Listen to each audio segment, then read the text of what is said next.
Praise the Lord. Good morning. So let's start. In the name of the Father, and of the Son, and of the Holy Spirit. Amen. Thank you, Heavenly Father. Thank you, Jesus. Thank you, Holy Spirit, for this wonderful, beautiful day in our life. Thank you, Lord, on another day. That's where we are going to see the grace and glory of our God in our lives. Thank you, Lord, all these days. You have imparted us with all the teachings. You guided us. You walked us to the right way that you have given to us. Thank you, Lord, you've given us the power to obey your word and to rebel against the kingdom of darkness. Thank you, Lord, for all these days. We understand that there is a mighty calling, a high calling in our life, that we need to preach and teach the word of God to the people around us and bring them back into the kingdom of God. Thank you, Lord, you selected us for doing these purposes.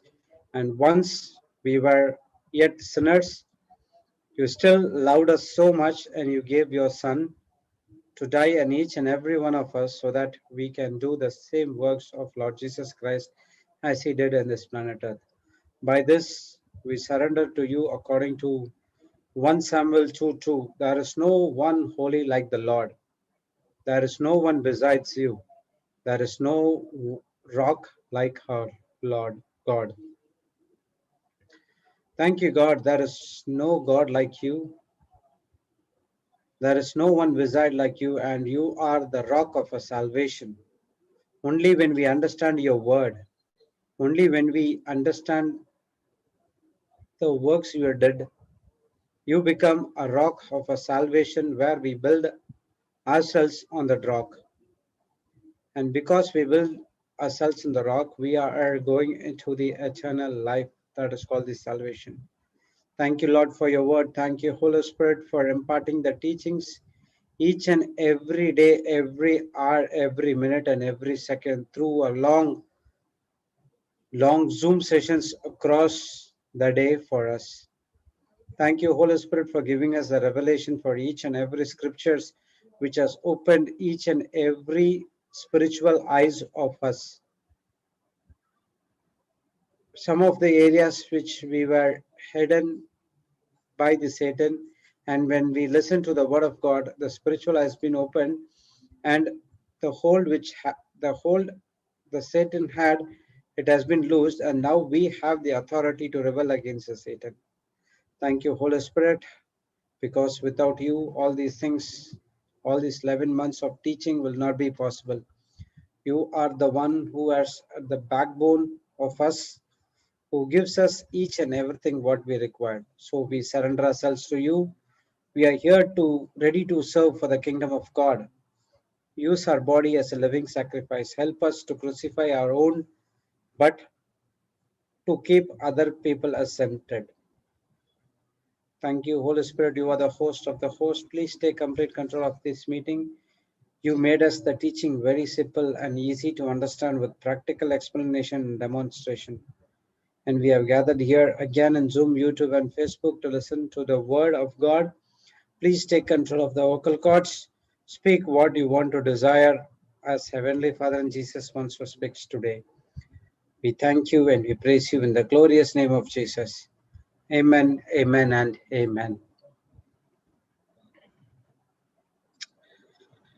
Praise God, brothers and sisters. Good morning. Welcome back to the Global Revival School, and we are studying about the gospel, the grace of God. So, day before yesterday, I mean on Wednesday, we studied about the gospel is the power of God, and now we saw that on Thursday, gospel is a grace of God.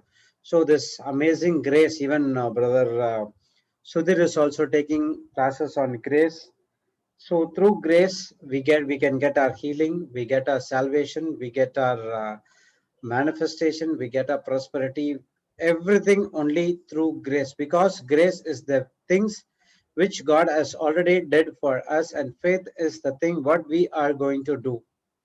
Praise God. So let's go and study, and we'll just revise about what we studied on Thursday. Praise God. So all these times, without understanding our word of God, we are making a prayer which we are allowing or asking God to do something for us. In other words, we have a fixed mind. Okay, when we go for prayers, okay, whether it is a financial or whether it is a marriage relationship, whether it is a healing, we just go and ask God that, God, please give me, please give me, please give me. God, please do that. God, please take this. God, please give that. So what we are making our prayer is like a prefixed. Okay, this is what I'm going to ask God. Okay, even I was sharing that wherever I go in any other churches, I got a stronghold from the people saying that if you go to a new church, you have to ask three things. Okay.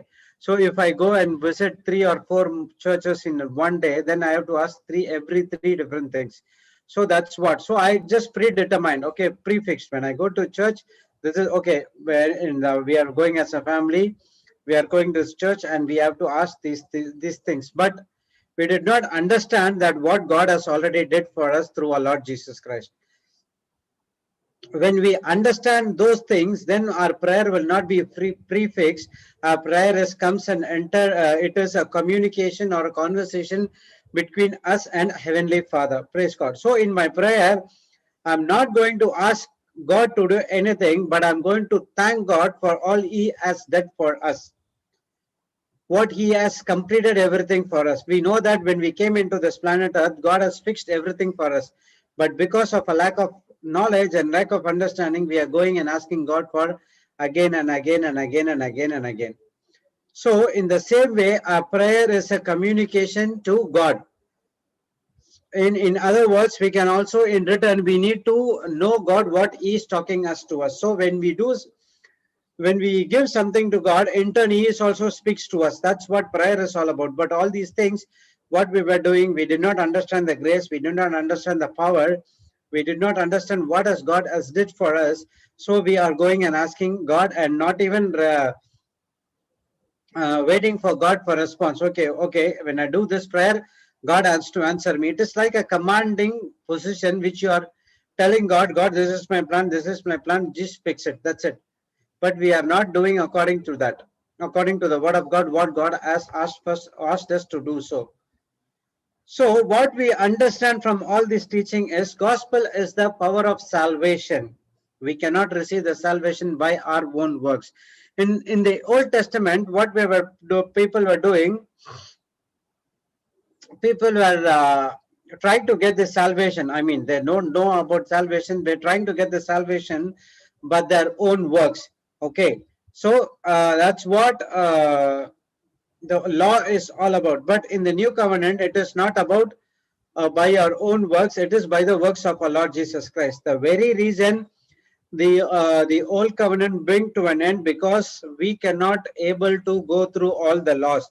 Jesus as a human being came to this planet earth and then converted as a spiritual being, and he obeyed each and every law for us, and he made us so simple and easy to believe on him. So whatever he did, everything has been recorded in the gospel.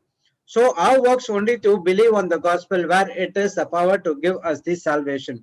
So that's what Paul was writing to Galatians and the Romans. Romans are always believers, and who are mostly into Gentiles. Okay, they are born again because of the gospel has been preached, but because of the troubled by the Jewish people mixing with the faith, and they were going back to the law again as well. So that's the reason Paul is asking, oh foolish Galatians. He was telling since he was condemning the people because they received the gospel through they received the Holy Spirit through, not through their works, but receiving of the gospel, but again they are going back to the normal life as well. So we may not having a Jewish tradition, but the foundation is same. But we are also at times we are trying to do some things which is of to pleasing God, but we did not understand we cannot please God until without faith. So Paul preached the grace, and he called the gospel as the gospel of grace. So what Paul was preaching, once Paul was a Roman scholar. Okay, he knows each and every scripture in the Bible from the book of Torah. Praise God. So that's what the Pharisees learned. What is the Torah? The four books. Genesis, Exodus, Deuteronomy, Numbers, and Leviticus. Okay, these 5 books are called the books of Torah. Okay, these are they were reading, and Paul was an expert, and he knows each and everything in the book of Torah. So he was preaching about those things, and that's the reason he was crucifying Christians. Once he came and met Jesus on the way to Damascus, he received the grace, and from that onwards, the same person who was preaching the law, now he is preaching the grace. Praise God. Why? He has received the grace. He has forgiven everything on what he has did through grace, and immediately through the power of grace, he is starting to preach the gospel of grace to each and every one. Praise God. That's what it said in Galatians 1:8 in KJV version. It says that, but though we are an angel from heaven preach any other gospel unto you, that which we have preached unto you, let him be accursed. So Paul is saying that whatever a person comes and preaches a word which is contradicting to the word of God, he is a person who is cursed. Okay, there is only one gospel. That gospel is birth and the death and the resurrection of our Lord Jesus Christ. So the gospel contains only of these 3 things.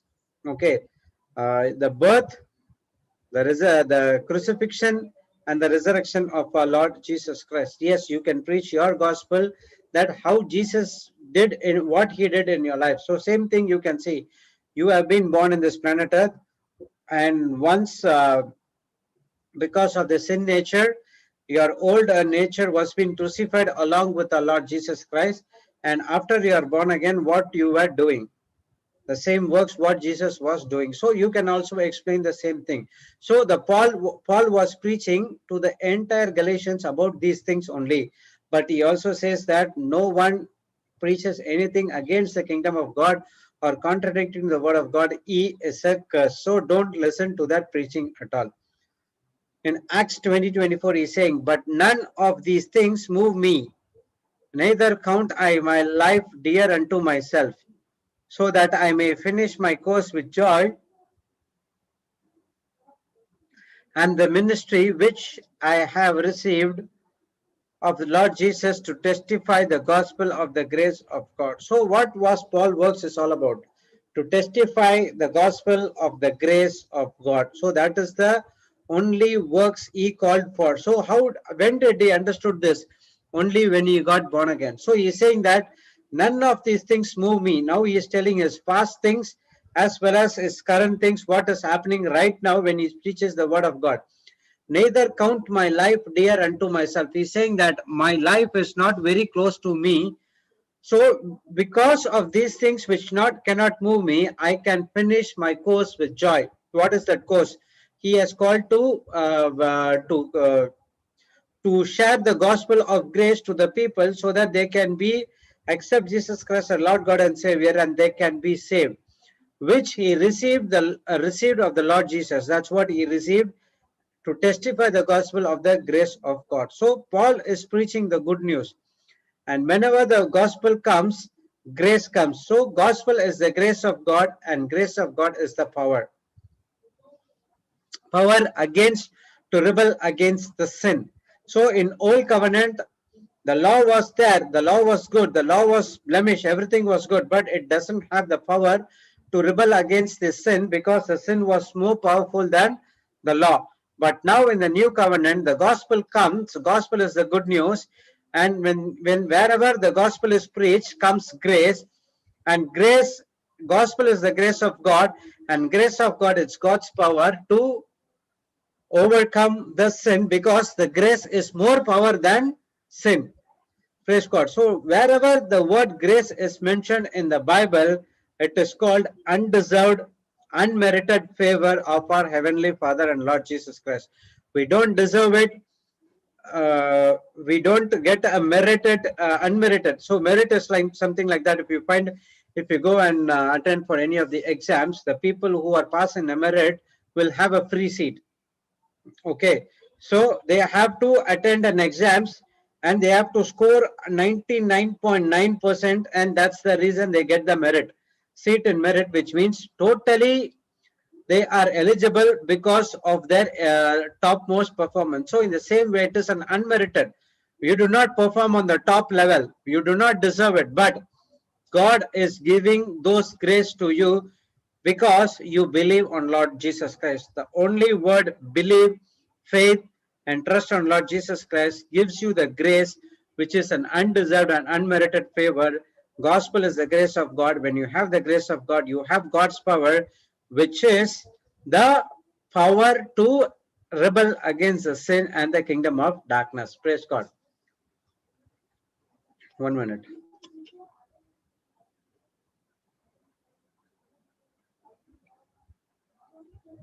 Now we know that gospel is the grace of God. Now, how we receive the gospel, how we received and saved, that's what we're going to learn from Ephesians chapter 2 verse 8, one of the famous scripture for everyone. So let's go. For by grace you saved through faith, that not of yourselves, it is the gift of God.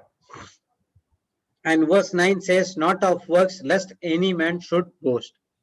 So it says that by grace you are saved through faith. Now we know that grace is a gift.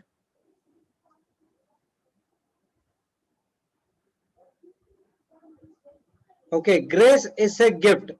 So whatever you do in this planet Earth, it's only because of the grace. Okay, and it is a free gift for us because it is an undeserved and unmerited favor, which means you don't deserve it, you don't work for it, but it is fully given to you as a works of our Lord Jesus Christ. Okay, and it is not earned by our own works, but what I do, by what I do. Praise God. So grace is a gift, and it is given to us. It cannot be earned by our own works, but what I do. So don't try to do what God has already completed on the cross. So what all these times we are doing is we are trying to get we are trying to get the gift which is from God by making our works, by doing our works, because we do not have that knowledge, understanding, we do not know that God, what God has already given for us. So how we know? Only when we understand the gospel. Only when we understand the gospel, the grace is, when we know about the grace, as grace is poured over to us, and now we are using the faith to grab everything what has already did for us, and that's the reason we have been saved. So the first part, by grace you are saved through faith. So grace is the power of salvation. And what is the meaning of power? A force that brings result, that replaces something that is old with something that is new. Okay, so power is a force that brings result. Electricity power, when you switch on the switch, the power comes, the light burns, or the fan switches off, or whatever it is, whatever things happening there in the electrical conjunction will start operating using the power. What this power does, the power gives the force to make the things happen in the electrical equipment. So in the same way, grace is the power of salvation, the power which gives to you understand what God has did for us, so you don't need to do everything on your own works, but only to believe and receive it. So, in other words, grace is what God has already did for us, and faith is what we are going to do. And faith is our response to what Jesus has already done. What is a faith? We say that faith uh, works through love. That faith works through love. What is that works? You have to believe, and that belief comes only through our Lord Jesus Christ. You have to believe on what God has did for us in the cross. When you believe through faith, you receive it, and then you shall have it. Praise God. So by grace you are saved through faith. So a person wants to attain a salvation in this planet earth, he has to do two things. One, he has to know the grace, and the next one is our response to that grace. So a person cannot be saved only through grace, and the person cannot be saved only through faith. So there is a God part is done, and our part has to do, and we have to do it. Okay, and the second verse it says that it is not our, that's not ourselves, but it is the gift of God. So this power helps me to do good and be righteousness, and we do according to the word of God. So what is the difference between the old covenant and the new covenant? The old covenant, the grace was there, but the sin nature which they had inside of them. See, if you see in the beginning, it was a grace covenant with Abraham. Okay, and when Abraham was there, it was not law; it was purely on grace. Okay, and it was operating to from the Israelites starting from Egypt till they reached Mount Sinai. The grace of God was there. Okay, when the law come, why did the law came? Because they you remember when Israelites said in Exodus 19, I think, I'm not sure about the exact verse, Israelites said that now we can do everything that God is asking us to do. So he is saying that they asked God to bless us, because not because of God is good, because they are doing everything what God is saying, because they obedient, because of they are doing that, they're trying to do everything of their own. They want the blessing because of their obedience. Okay, so that's the reason God gave them the law, and that's where the law came into picture. Before that, if you see, watch carefully, whether it is from the Egypt, starting from the plague till God gives the hit the rocks and pay the water, there was no death at all in the Israelite congregation. Okay, because the grace of God, the goodness of God was taking care of them. Because the grace of God, the goodness of God, everything was being supplied. So once they came to Mount Sinai and they opened the mouth, and now they said that whatever God has given, now we can do it. And that's what they started to rely on their own intellect and their own strength. And after that, the law came, and when they disobeyed the law, that's where the death started to come into the Israelites' camp. Praise God. So after that, when the law came, they did not have the power to keep the law, because they disobeyed the works of the Lord, and they did not understand the grace from which has been given, the covenant of grace which has been given from Abraham. That where the Lord took so much of power, and they tried to obey the Lord through their own self intellect and to their own self strength, and that's where the sin came, and they could not rebel against the law, and that's where they fallen from grace. And after Jesus came, Jesus reactivated the grace, covenant grace, which has been given to him. He obeyed the law for each and every one of us, and he gave us the grace as a gift for us, so that we should not again go what Israelites did, only to believe on the grace of God. And that's where we have been saved. Our life has been transformed, and we are doing a supernatural things in our life. Praise God. So in the same way, if you act like Israelites, and if you do not understand the grace, and you try to do everything which God has already given for us, you are already falling from grace, and there where the problem starts in your life. Yes, the problems are there, but to overcome that problem, you need grace, and for that grace, you need to get the knowledge and understanding. That is only it's from the gospel. Praise God. So this power, the gospel power, the power of grace, which help me to do good, be righteous, and etc. And this power you receive only when you receive the Holy Spirit. Okay, you cannot do it on your own strength. You receive a supernatural strength for those things to do. That power to takes place in your life, and that comes with through the Holy Spirit. That is the power anointing. So everything which you receive from the gospel only when you believe it. Praise God. So you believe on Lord Jesus Christ, and now you receive the Holy Spirit. And when the Holy Spirit comes, He comes with full of power anointing. Praise God. Now you have that power, and with that power, you can able to do all good things in this planet Earth. Praise God. So when a person tries to keep the law, the person has no power to do it. So when it comes to law, you are trying to do everything on your own works and your own strength. And when you try to, when you know the grace and love, and now you not doing it, you are you are asking the help of the Holy Spirit to do it. So for that close to 1 year, we are. If the March comes, we are about 1 year. We're starting the Zoom classes. So all this 1 year, you can see the power of the Holy Spirit working in each and every one of us, including the people who preaches over here, as well as the people who got the manifestation, the people who use that word of God, and they got it everything only through the Holy Spirit power anointing. Praise God. How it comes only when you understand the word of God. So first comes the knowledge, and comes the understanding, and then comes the wisdom, and you understand that everything is poured inside of us through the Holy Spirit. Praise God. You're God born again, and everything's happened supernatural in your life.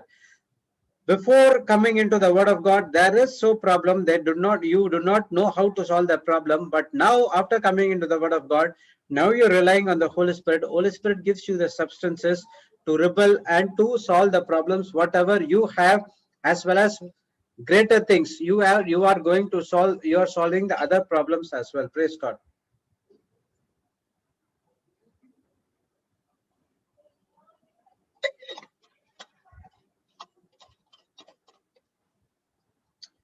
So that's what 2 Corinthians 5:21 was we studied.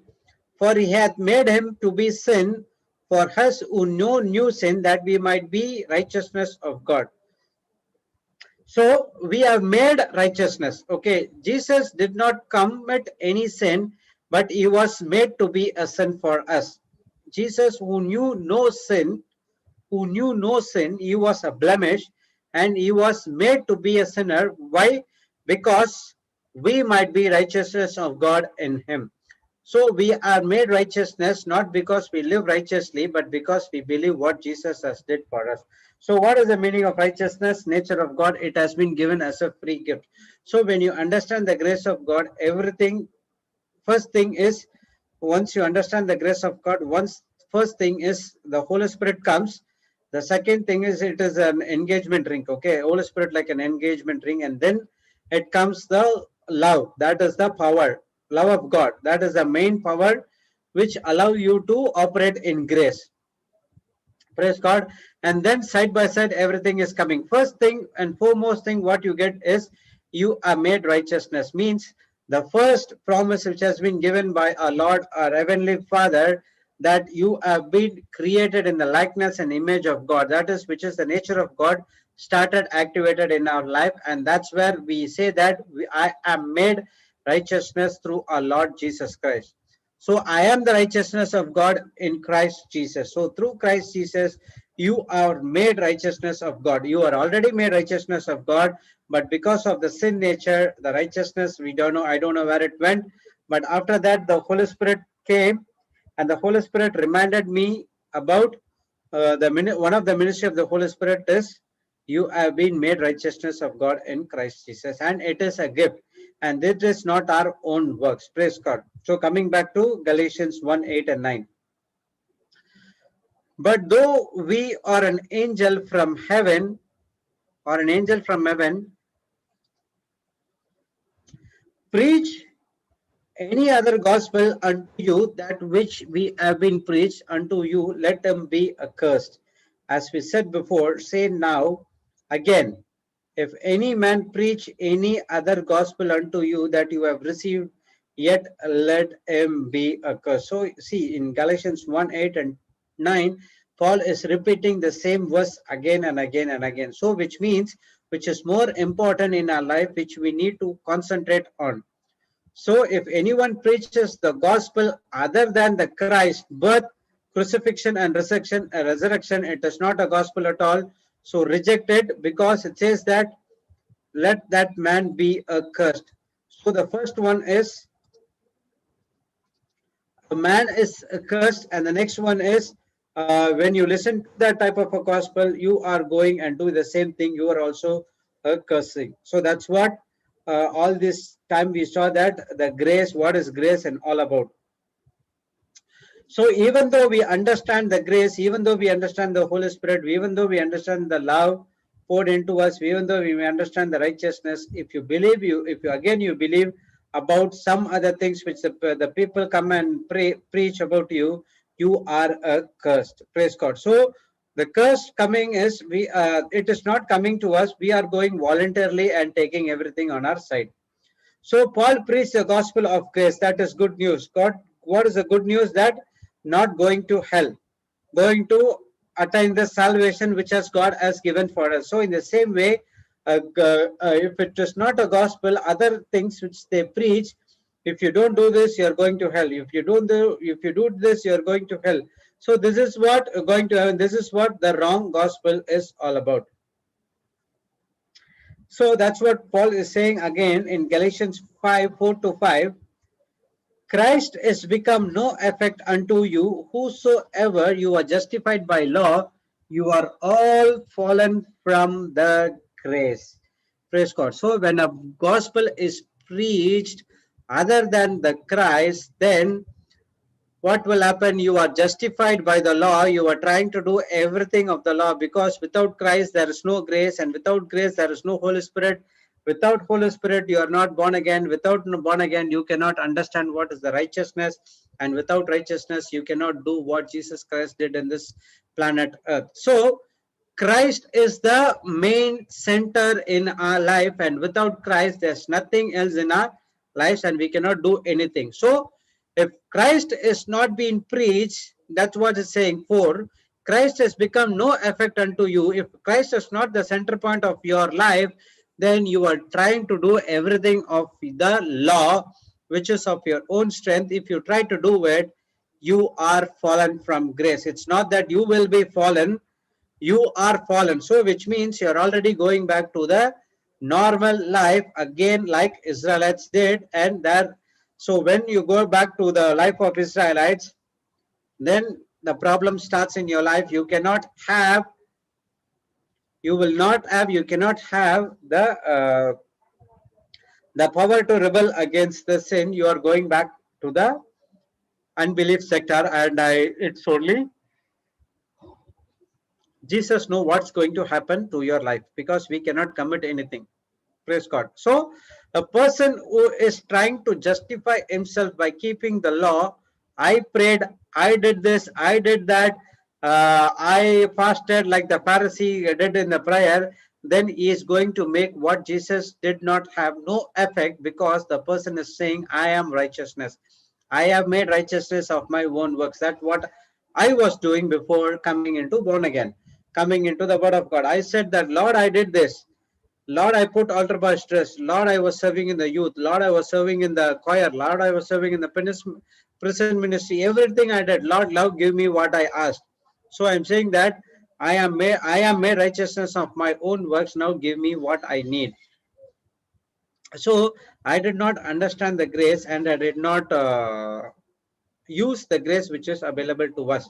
So at one part of time, what happened? The guilt and condemnation takes you into a cycle of sin. So if you want to rebel against the sin nature, you need to tap into the grace, and without grace you cannot do it. And once I was trying to do everything of my own. There was a guilt and condemnation was inside of me, which if I do not do this, I will be going into hell. So I was doing that thing again and again and again. So if a person who is a sin, if he trying to come out of sin through his own self nature, he cannot come out of sin. The guilt and condemnation will torture him such a way that he is going back to the sin nature again. So when I go into a condemnation, I have to be holy on my own effort. So if you doesn't understand the grace, you do not understand what Jesus did in the cross for us, the guilt and condemnation will take and come and take you for a roller coaster ride. So your old nature, everything comes in front of you and it tortures you. Now when you're born again, and even now when what to say, when you understand everything, even the Satan comes and reminds you about the old nature, what you did, it cannot have a power on you, because that person is already crucified. Praise God. That's what sister Lovey from Australia shared as testimony, how she was watching movies even when she was going to the office till 2 o'clock, 3 o'clock. She wants to watch a movie, and now she came out of it. She never tried anything to do out of her own, but she was concentrated only on the word of God, and that's what made her change in her life, and that's what made change in their entire family as well. Praise God. So she was behaving like a dead dog, which means anyone can do anything to me, but I will not retaliate. That's what dead dog is all about. Dead dog or a doormat concept. So always be a dead dog. So when Sister Lovey was sharing the testimony about the movies, and even I have a same kind of bondage of like that. Okay, I have about I had a shelf. Okay, about only for movie DVDs. I have lot of DVDs I had. Okay, at one point of time, I don't know how, I have a thought that I just casted out all the DVDs on the dustbin. Okay, I don't know how it came and how it done. And once I got a thought that you have to destroy all the DVDs. So it's a combination of movies. It's a horror movie, romance movie, all type of movies was there. I was so addicted to him. As whenever I come back home, I sit in the computer in front of the TV, and I have a computer, put that movie, and I have a glass. You know what will be then the glass, and then I will drink, and then I'll go for a sleep. That's what I was doing. So all of a sudden, I don't know how it came. I mean, how it went. Sorry, how it went. Only because of the word of God. So in the same way, don't try to do it everything of your own, but only on the belief and love, works of Lord Jesus Christ. Concentrate only on the word of God. Automatically, everything bad habits will leave you. Okay, but Alliston was sharing. Cartoon, I never left cartoon. Cartoon left me. So I never left alcohol. Alcohol left me. And Sister Lovey also said she never left the movie left her. So if these things happen to us in our life, the same thing will happen to you as well. Praise God, because God is same for everyone, yesterday, today, and forever. So only thing is we need to believe on the works of our Lord Jesus Christ. Praise God. So you have been saved by grace through faith. It is not on your own works, but it is of the works of our Lord Jesus Christ. And verse 9 said, it is not on your works, you cannot boast. If you are boasting, then you are saying that you did this, and you are not allowing the Jesus to work inside of you. I mean the Holy Spirit to work inside of you. Praise God. So we'll be seeing those things in detail, starting from Ephesians 2:4. Okay. But God, who is rich in mercy, for his great love wherewith he loved for us. So God is rich in mercy. Okay, we were taught that God is rich in forgiveness. Yes, God is rich in forgiveness, but because of that mercy, God is rich in forgiveness.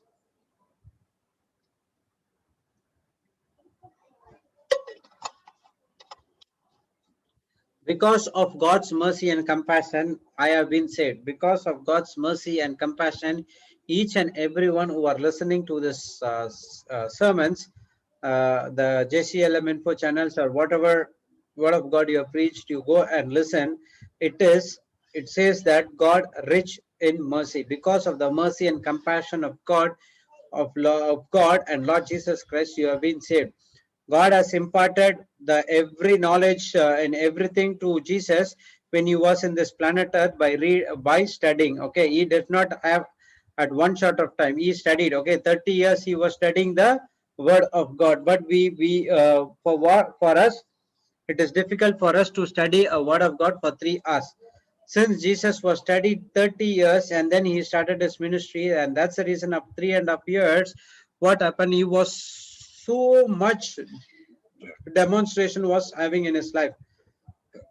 Okay, he was doing exactly the same thing what God has giving the instruction to do him. So in the same way, when you study the word of God for quite a long time, so God will also make many things with your mighty hand as well. Praise God. So God was rich in mercy. Okay, when did God saved you? Because when we were sinners. Okay, because we were sinners, God saved us. It's not that you repented, it's not that you do the confessions, it's not that you accepted Jesus Christ as Lord God and Savior.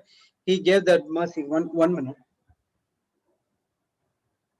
sorry. So it was initially you were sinner, God showed mercy and compassion towards us, and that's where we have been saved. Now, are we giving the same love? Are we giving the same mercy? Are we giving the same compassion to other people? What we show? God is rich in mercy. He is showing that, but a God who is rich in mercy, for his love wherewith he loved us. So through the mercy he loved us, what kind of love we give to other persons. So we have to give that love. That's what Ephesians 2:4 says. Okay, and verse 5. When even we are dead in sins, hath quickened us together with Christ. By grace you are saved. So quickened means we have been living. Okay, Romans 4:17. Can you put Romans 4:17, sister?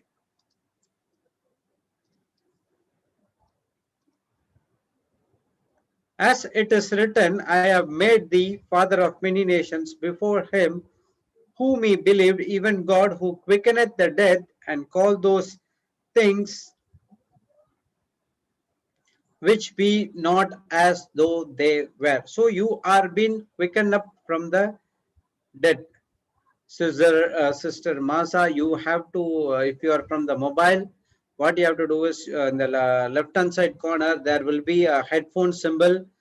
Click that in that mobile, and there will be another window opening, and allow join with internet audio. Then your mic will be on. Praise God.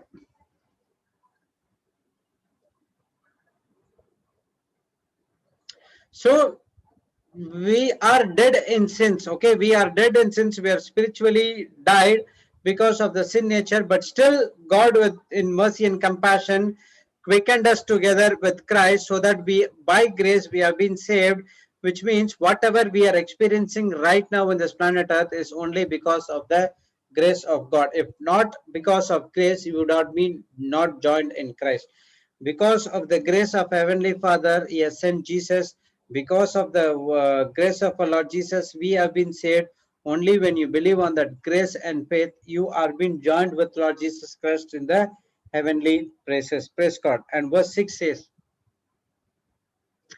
and hath raised up together and made us sit together in heavenly places in Christ Jesus. Praise God. He not only has quickened us together with Christ, he already made us to sit with our the right side of our Lord Jesus Christ. Praise God. So in verse 4, he's saying that, but God, who is rich in mercy, is poured his love into us. So, even though we are dead in sin, he has quickened us together with Christ, and now we are together with Christ. We are raised together with him, and we are sitting in the right hand of the Father. We remember what happened when James and John, they came and asked God that they want to sit in the right side and the left side of our Lord Jesus Christ. They want to try to secure the seat of their own works. Okay, but God is saying, praise God, but God is saying that you cannot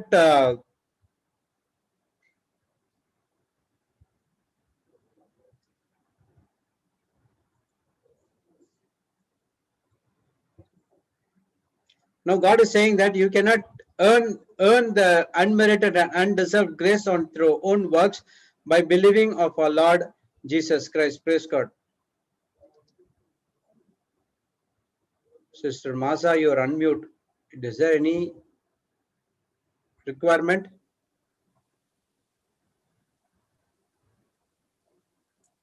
Hello? Could you hear me, Yes, sister? I'm hearing you.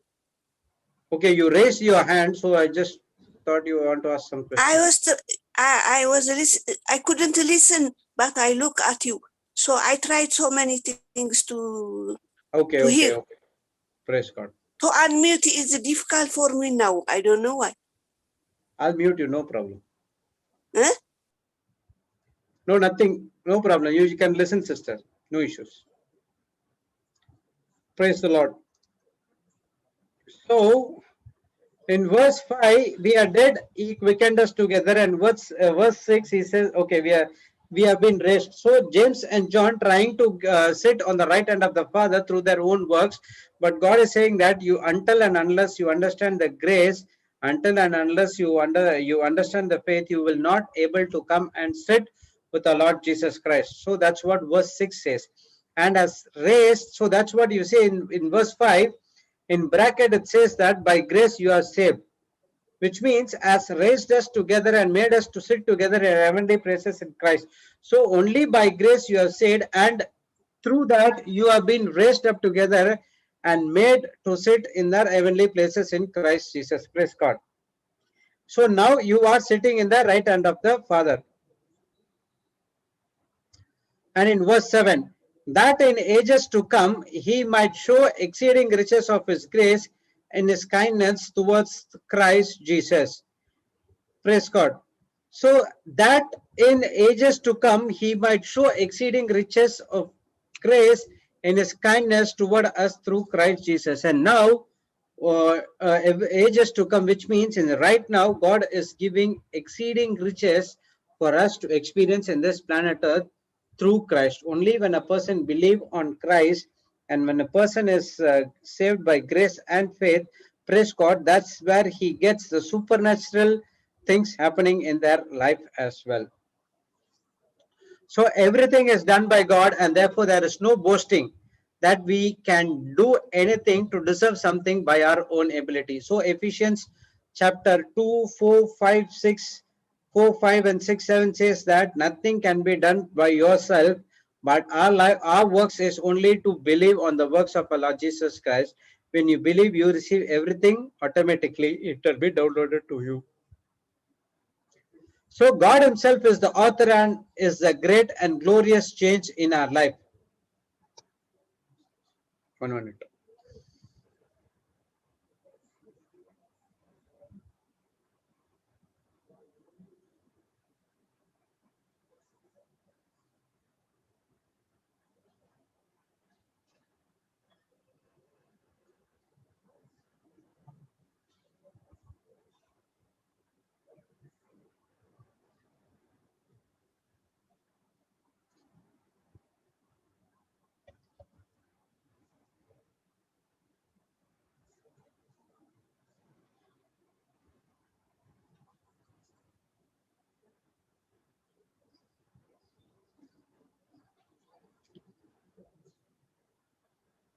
Praise God. So, verse 7. God himself is the author for this great and glorious change in our life. So, all these things, that love which has been poured into, and it is through this love, and we are having a new consideration. Praise God. I was about to say something, I got messed up. Okay, 1 second. Thank you, Holy Spirit. Okay, yes. Now, thank you, Holy Spirit. Now, God is that in ages to come, He might show exceeding riches. Now, even right now, we are living in this planet Earth. We are seeing lot of supernatural things happening in our life. Praise God. That is the grace, and even after after our works, praise God. Even when we leave from this planet Earth, and when we go to our the eternal life, there also we are going to see the lot of riches of our Lord Jesus Christ, what He has already kept for us. So God Himself is the author of this great and glorious change in our life. So without God, without our Lord Jesus Christ, we will not be see any changes in our life. Praise God. So without God, you cannot be born again, and without God's grace, you cannot see all the supernatural things in our life. So all these changes is that love which has been poured into, and it is through this love that we are having a new consideration. So everything is because of that agape love which has been given by our Lord Jesus Christ. Praise God.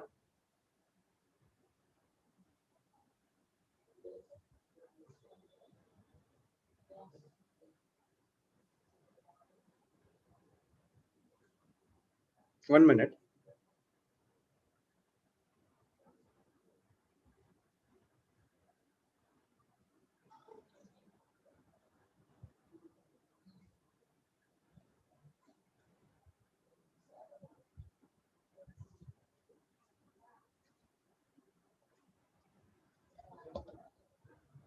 So when a person understands that agape love, praise God, and that's where there are a lot of changes taken in our lives. Praise God. So through that agape love, everything has been considered, everything has been poured, and through that love, we are doing all the supernatural things in our life. So without that love, that is when a person sees that in a natural way, okay, he says that only because that love we are trying to do other, we are loving the other person. If you see in the supernatural realm, through only the love you are knowing God. Only when you know God, you get everything that God has did for us in the cross. So the love is the main essence of love is the main essence in our life as well. Praise God. So love, essence of the Bible as well as in our main life. So whatever God has given in the Bible, or whatever He did in the cross for us, what we are going to do is we are going to get all those things through the love. Praise God. And now we have become rich with His mercy, and we are able to do the very things He has done because He has quickened us. Praise God. So we have become rich with His mercy, and we are able to do very things He has done because He has quickened us. Praise God. Now what happened? At one point of time, we are considering the things of the world. I was doing everything of that is world because I do not understand what God has did. I do not understand that whatever I was seeking, whatever I was doing, it was already finished by God. Okay, but I did not understand those things, and I was trying to do everything was God was finished on behalf of me. So that's where the problem came, and that's where the entire thing came, and it started with one thing, and it ended up with a destruction in our life. So now we have become rich with His mercy. So that's what we learned in Ephesians 2 4. God is rich in mercy, and with that mercy, we are able to do everything that He has done because He has quickened us. Now we understand that God has completed everything. What a foolish person I was before. Without knowing the gospel of God, I was trying to do everything what God has did already did. When I understood that love and understood that it is because of the mercy of God, I can do the same thing what Jesus Christ has did. Only thing is I need to believe and receive the same thing in our life. Praise God. So the perfect God has taken us, the imperfect of me. In us, the foundation of life and living water is flowing. Praise God. So only through that love, you get everything, and you do many more things in this planet Earth. Praise God. and everything is poured inside of you, and it is the foundation of life and the living water. Praise God. So what our only work is, we have to trust in God's love which has been poured into us. So truth is the God love which has been poured into us. Everything what has God has given us in the word of God is the truth. Praise God.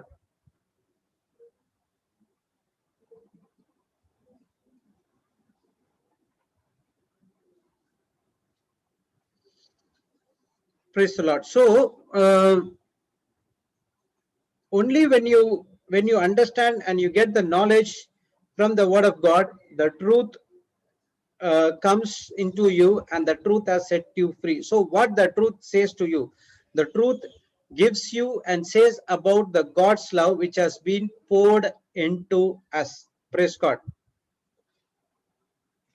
And verse coming back to Ephesians 2:5, okay, until 7 we saw that. And now we know that the God love has been poured into us according to Romans 5:5. So in Ephesians 2:5 he says, even when we are dead in sins, that quicken us together with Christ, by grace you are saved.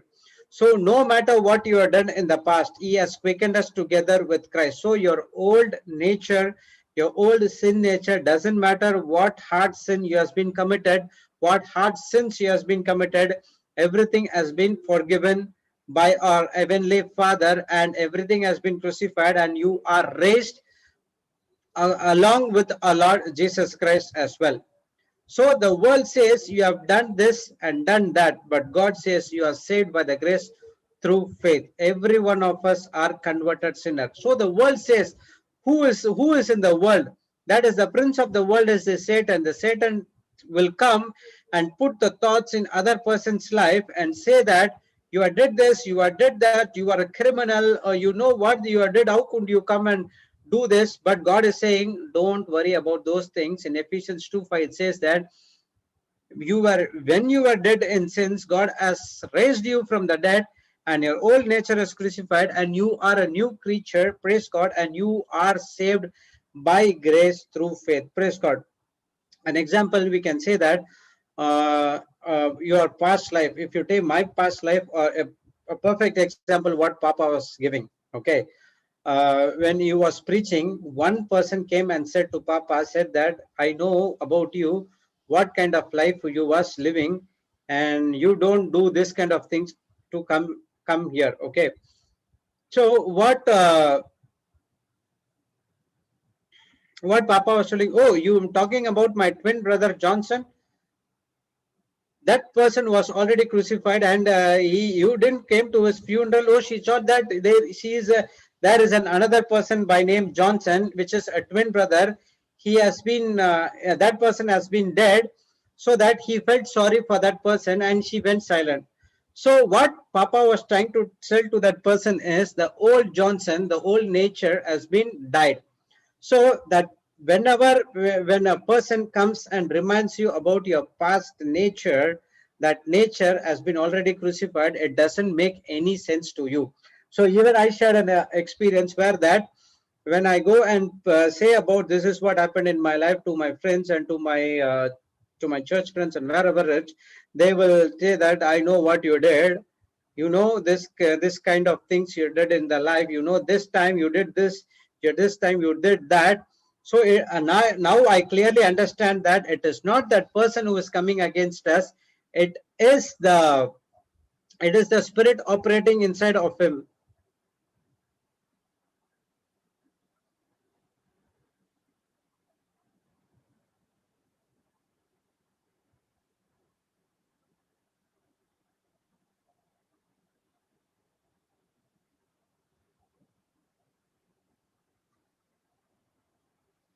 Praise God. So what I was you were saying that I know that this is the person what's speaking, because I know the spiritual laws. Now we understood that, okay, it doesn't matter that old Jude has been crucified, and it doesn't make any changes in my life, because that Jude has been already crucified a long time back, and now I am a new creature in Christ Jesus. And when they did not expect this kind, I mean, that spirit cannot expect this kind of an answer from me, and it does not take any, does not give any effect in me. I just calmly said that this is what happened, this is what happened, and that's where they said that how you can able to do these things, and then where I started to preach the gospel to them as well. If that point of time, if it had been rebelled, oh, so okay, if I speak something bad or contradicting to about that person, I know what you did, this is what you did, then that's no point. I'm saying that I'm listening a different gospel from a different person. I'm not believing on Lord Jesus Christ. I'm doing everything of my own. Praise God. So everyone are converted sinner. We are delivered from the sin and wrath and brought into a state of salvation. So everything of God has been poured full. You lack nothing. So conversion, converted to some other religion to this religion, something like that. We are converted sinner from a sinful life to the sinless life, where God is saying that everything of God is poured onto you through the Holy Spirit, through the love, and you lack nothing. Which means, in other words, he's saying that everything has been given freely to you. Only thing is believe and receive everything, and you shall have it. So until and unless we understand these things, we will not be able to tap into the works of our Lord Jesus Christ. Praise God. So you have been given a right by God to use His grace to experience eternal joy in heaven and happiness in the physical realm. Happiness is the soul of the manifestation of God. So you have been given every right of God to use this grace. Now you got that grace. Every right of God is you need to go and preach the same gospel, the power of grace to the people as well. God has given us the right. He has anointed us to do the same thing what He did in this planet Earth. Praise God. Now what you're doing by preaching and teaching the grace to others, you are experiencing the eternal joy in heaven. Sister Jocelyn said that once, when she did not get this kind of joy when she was when she was born again. Okay, when she went and preached the gospel, when a person receives the healing, or when a person gets that marriage restoration, and person has given his heart to God, given his soul to God, where he is changing from the sinful world to the sinless world, that is a great eternal joy in heaven, because one soul is converted from the sinful life to the sinless life. The whole heaven is rejoicing because one person has been added over there. Praise God. So that is the eternal joy in heaven. That is everlasting joy. It cannot be taken back at all. And the happiness in the physical realm. So it's clearly said that happiness in the physical realm, which means happiness is a temporary. Physical realm is temporary. Okay. Once the world is over, the physical realm will be destroyed, and there will be another level, will be another thing according to the God what He is creating. It will be come into this planet Earth. So happiness is temporary in the physical realm, but joy, you can experience the same joy is in physical realm, as well as the same joy can be continued into the heavenly realm as well. Praise God. So happiness is temporary, and it can be lasted only unto a certain period of time, and that happiness cannot be taken into the heavenly kingdom. Only the joy, because in Nehemiah we study that the joy of the Lord is my strength. Praise God. So we have given the right to experience, given the grace, right to give the grace to others, and to experience the eternal joy in heaven. When a person comes into a born again, that is a real joy for you as well.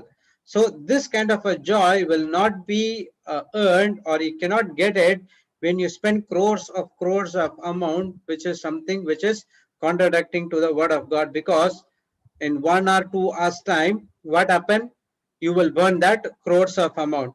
Okay, but even after death, this joy which has been added into your account, you can experience the same joy in the heavenly places with our Lord Jesus Christ. So the grace given to us is us freely.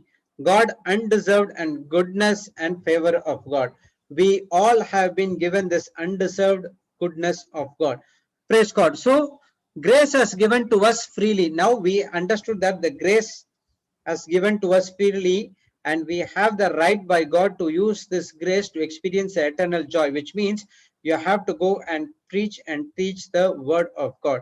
When you done that, and then the goodness of God will come. So we all been given this undeserved goodness of God. What is that goodness of God? All which has been done by our Lord Jesus Christ on the cross is a goodness of God. I already said that. Okay, when Jesus was calling, he was calling the disciples, he was preaching the word of God in the Sea of Galilee and the night. And after the preaching was done, okay, understand, preaching was done. Lord Jesus said to Peter to cast the nets onto the sea. Okay, after that, they took the boat inside in the mid sea, and they said that Jesus said that to cast the net. But what Peter was saying, all the night we were casting, day and night we were casting the nets on the sea, but there is no fish at all.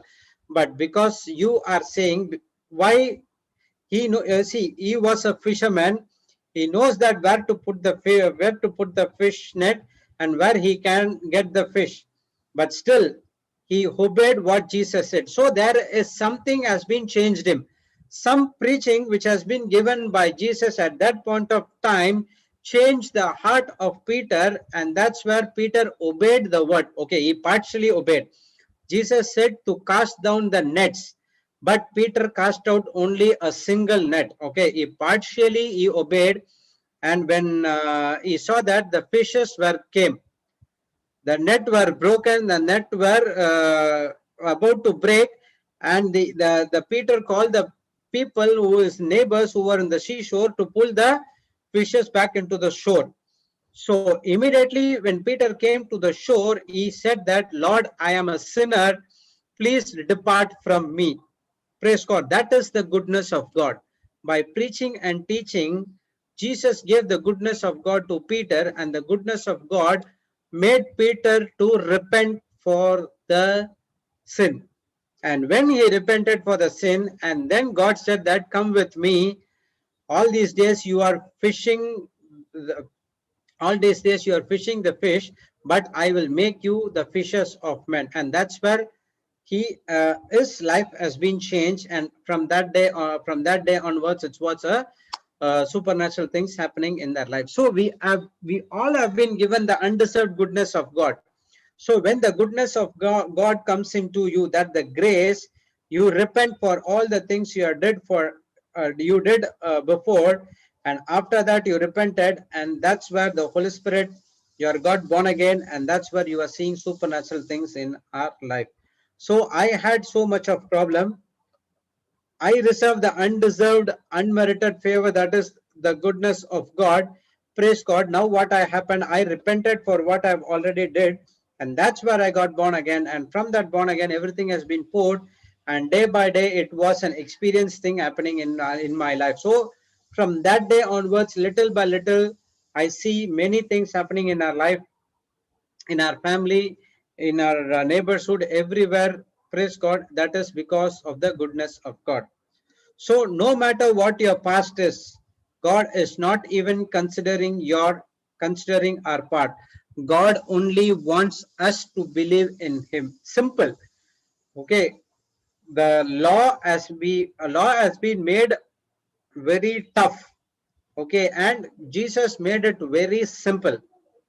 And considering our part, he said he said us only to believe on him. Praise God. 1 minute.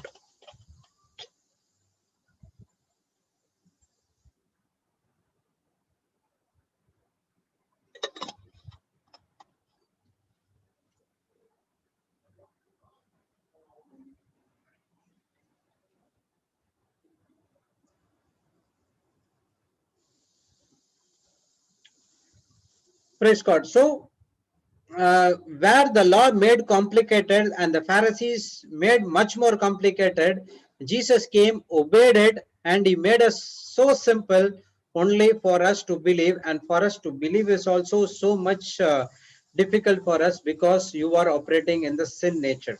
Praise God. So grace is a pure gift of God. This great faith is made visible when we begin to live it. Okay, this faith, which is cannot seen through your natural eyes, but it can be seen on through your supernatural eyes, that is the spiritual eyes, when we begin to live it according to the word of God.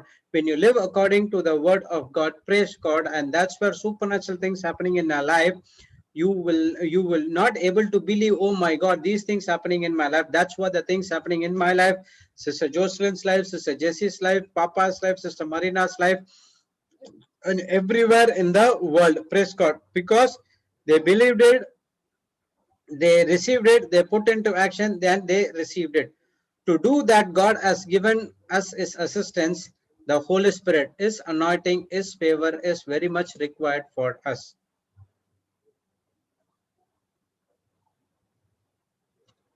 Praise God. So to receive everything which has God been given, to do that, God has given us his assistance, that is the Holy Spirit. Only through the Holy Spirit you can get and you can do all things on this planet earth.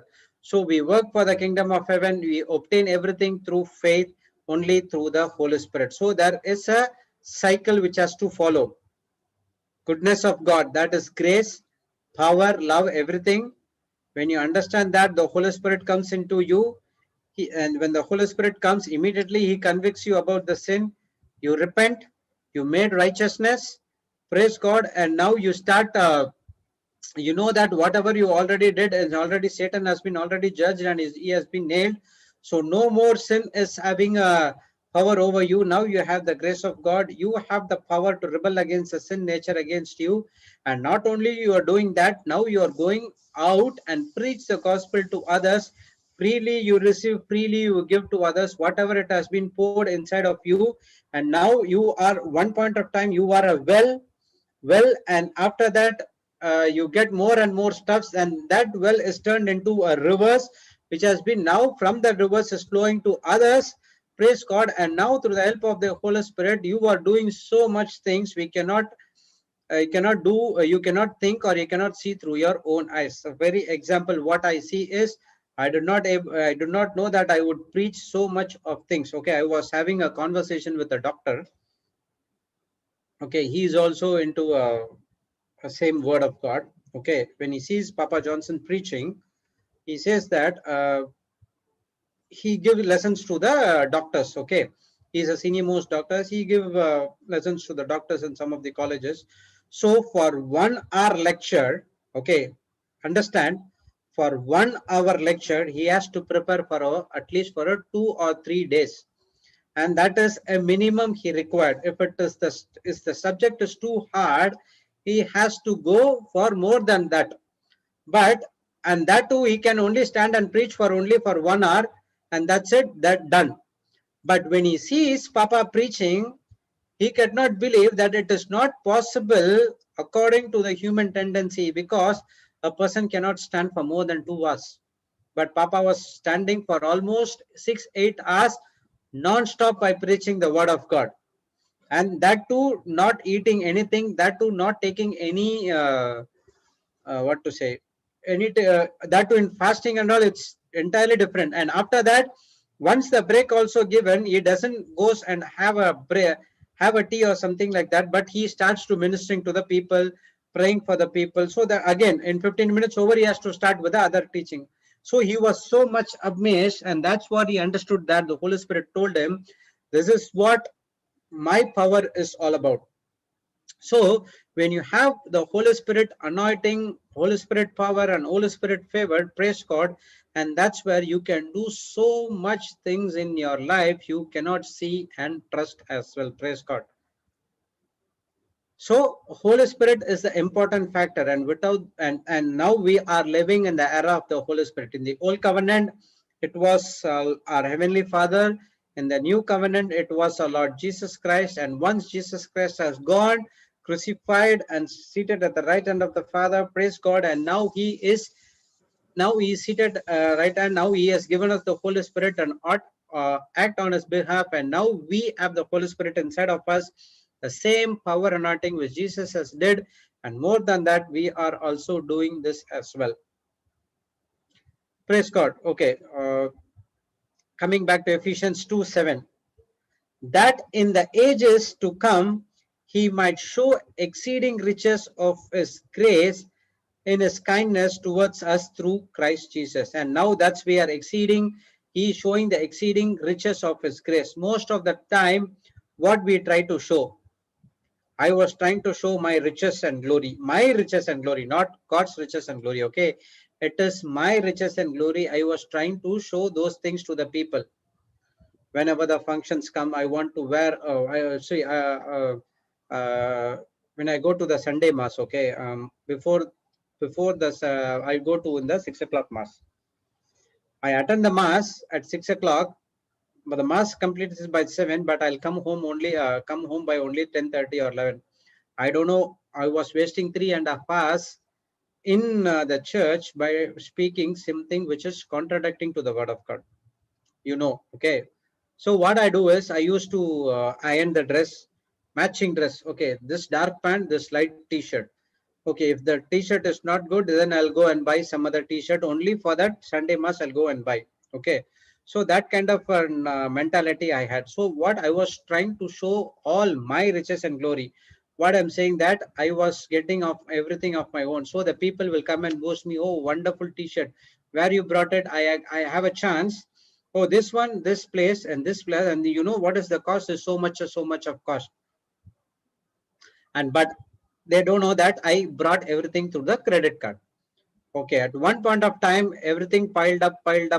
That's where destruction came into my life. Thank God for my wife came into my life, and she showed everything what is there in the Bible, and that's where I turned to God, and now it's everything of God. So nowadays, it's not like that taking the dress or whatever it is.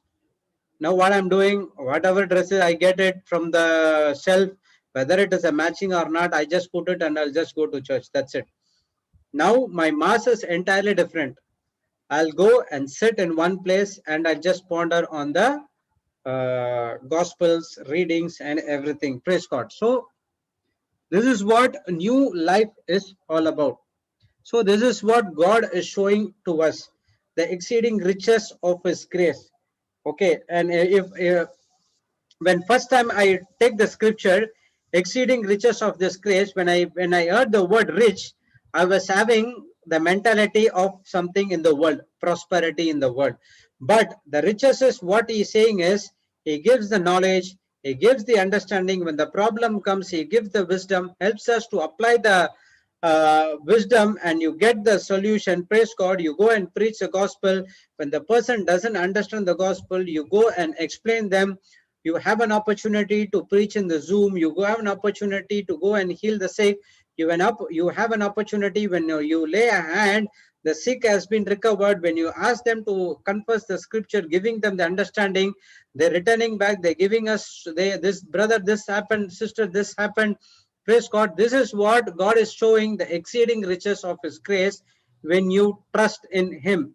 But these things is already inside of us through the Holy Spirit, but it was not being tapped into that because of our sin nature. So what God is showing, the exceeding riches of His glory, His kindness towards us through Christ Jesus. Because of God is so mercy, compassionate, and kind, He given everything to us. He given us a chance to tap into the grace again, and our work is to grab the chance. We should not leave the chance at all. Praise God. So the chance comes just like this. It comes and it goes. So you have to grab at that particular point of view, and then you have to use it. You don't need to worry about anything, because if God gives you the chance, which means He has already equipped you with those things in your life. Only thing is you have to do it by faith, by believing and trusting on Him. Praise God. And only exceeding riches. Okay, only it is depends upon our mentality, how we are thinking, how we are grabbing, and how we are doing it. Praise God. So what God is showing, the exceeding riches of his grace is kindness towards us through Christ Jesus. So God is showing his grace through mercy. God is showing his grace through compassion. God is showing his grace through kindness, through his love, through his forgiveness. Everything has been inside of us. Use that opportunity and do that and be a successful in your life, not the successful which is of the world, but the successful which is in the God's kingdom. That is the eternal life with our Lord Jesus Christ. Praise God. Supporting to the scripture, what does the Holy Spirit does? Ephesians 5:18 to 20. Praise God. Sorry, yes, it is the related to the what we learn. As the same time, there was a question asked, giving thanks always.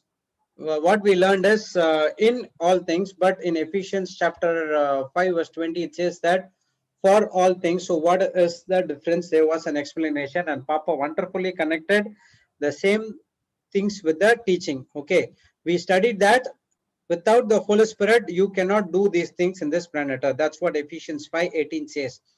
And be not drunk with wine, wherein excess, but filled with the Spirit. So once upon a time, I was drinking wine of the world, but God is saying there is an excess of wine which is cannot be gone dry. The wine which is in the world goes dry. Again, you have to spend some money, lots of money, not some money, lots of money to get that wine, and only for half an hour joy, half an hour happiness. After that half an hour happiness, it gives 3 hours of terrible hell in your life.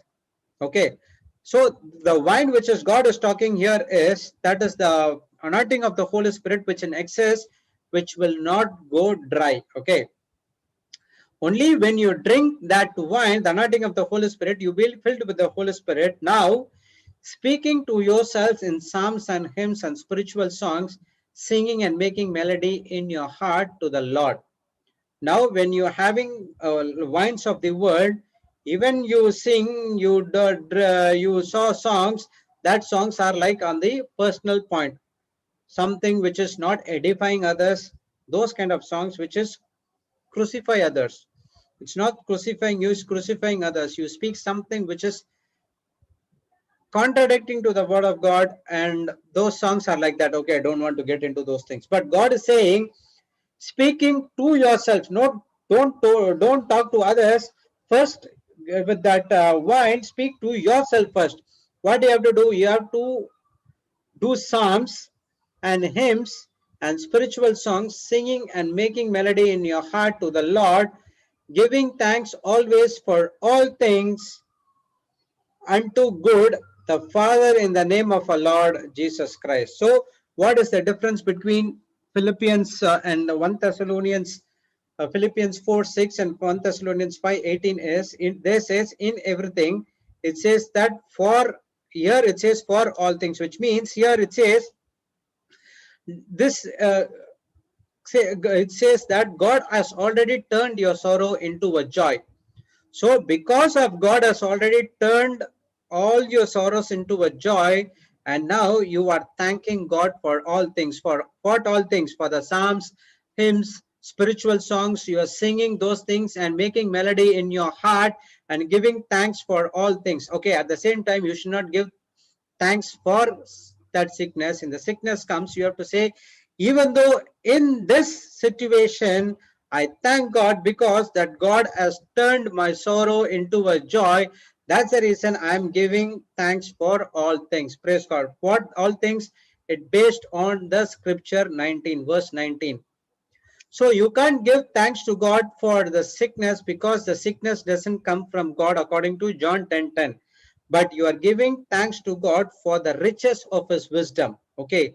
This for is based on verse 19. Okay. A person can take and come wrong with the scripture saying that God says give thanks for everything.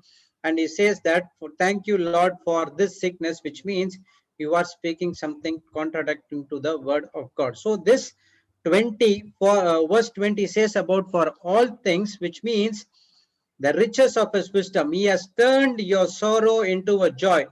In this situation, I'm thanking God for this. He has already done for me and I'm already healed. Praise God. That is what the thanks is all about. So Jesus gave thanks to the Father for multiplication of the loaves. Okay, praise God. Thank you, Holy Spirit. What Papa was giving an example, when the storm came, when the sea was rising higher, he didn't give thanks. He was only said, be still and be calm. That's it. The storm and the sea obeyed. But when he multiplying the loaves for the 5,000 and odd people in the green pastures, what he did, he was giving thanks, because for God has already changed the situation, because there was so much of people over there, but they have only 5 loaves and 2 fishes, and he was thanking God. He has been already multiplied.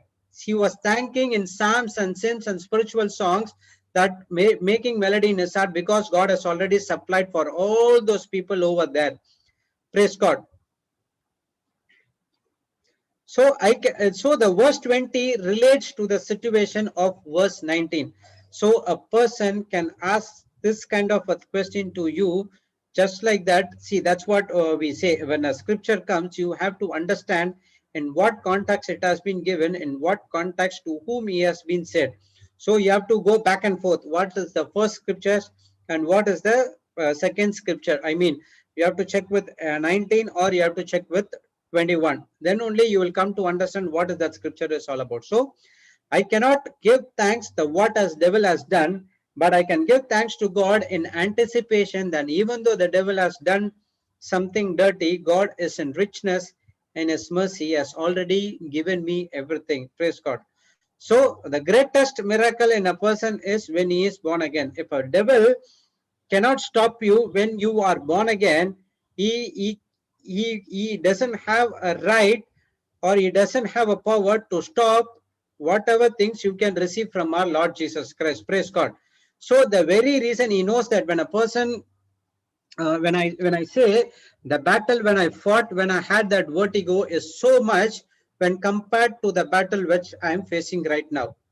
So that battle was topmost in the high, 80 to 90%. But what is the battle I'm facing right now? It doesn't match, because he was trying all the powers and all the things on me to put so much pressure on me so that I should not be get born again. Okay, praise God. But once I got born again, and I came to that senses that everything, I mean the spiritual senses, saying that everything God has did for me, it is easier for me to receive it. So the greatest miracle in a person's life, he is got born again. So the devil who cannot able to what to say, make you stop you to born again, then he cannot able to stop whatever you can receive from our Lord Jesus Christ. So the goodness of God has been converting us, saving us, so that we go and convert others. Example, Peter. Goodness of God came to him through preaching. Instruction followed. Partially instruction has given. Partially instruction has followed. Peter came, repented. Jesus made him come.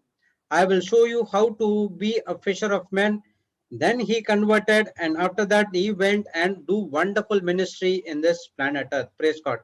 So it is God who has predestinated us, but we have to step out of faith. So everything has been done by our Lord Jesus Christ.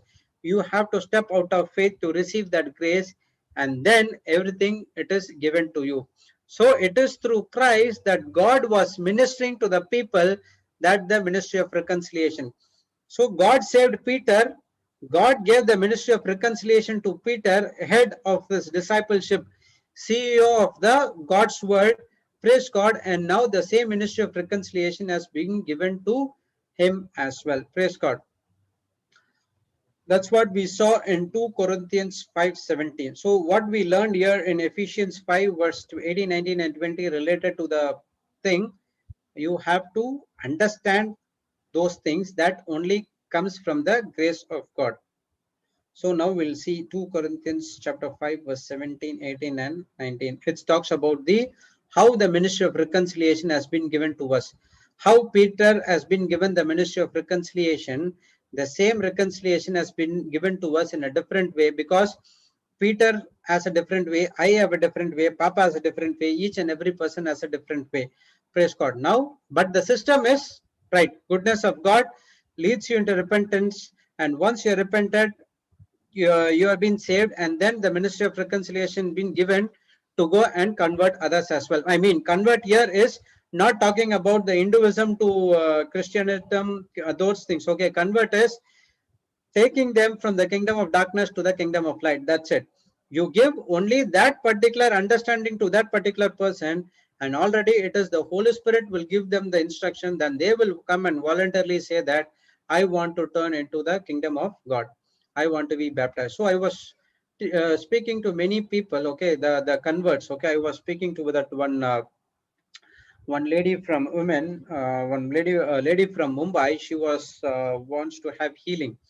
Okay, she is born again, and she had an Hindu name. But when I asked, sister, are you a born Christian or how are you still? And he said that no, brother, I am a converted. So I asked them how. I asked her how you got it. So she said that explained the entire thing, and she was very much. I was very much amazed, because she's giving the scriptures. She is giving what has happened in Genesis 1:26. He was explaining about how she has been made new creature in Christ according to 2 Corinthians 5:17, but still there was something lacking, that she could not able to get the healings for her. So with that, I gave the understanding, and now she said that, praise be to God, brother. Now I got the understanding, because all these days I have been hidden. All these days secrets has been hidden by the devil. Now I know. Now I know what to do. Praise God. Thank you, brother. Thank you for giving me the understanding, teachings, and everything. Now I do it through the help of our Lord Jesus Christ. She never said that I did everything of my own. She said that I'm right now, when I'm living a life right now, it is only because of our Lord Jesus Christ. Praise God. So how she got to born again is someone gave them the only the word, and now the works of the through the works of the Holy Spirit, she voluntarily came and baptized, and there was no what to say. There is no voluntarily conversion as well. Praise God.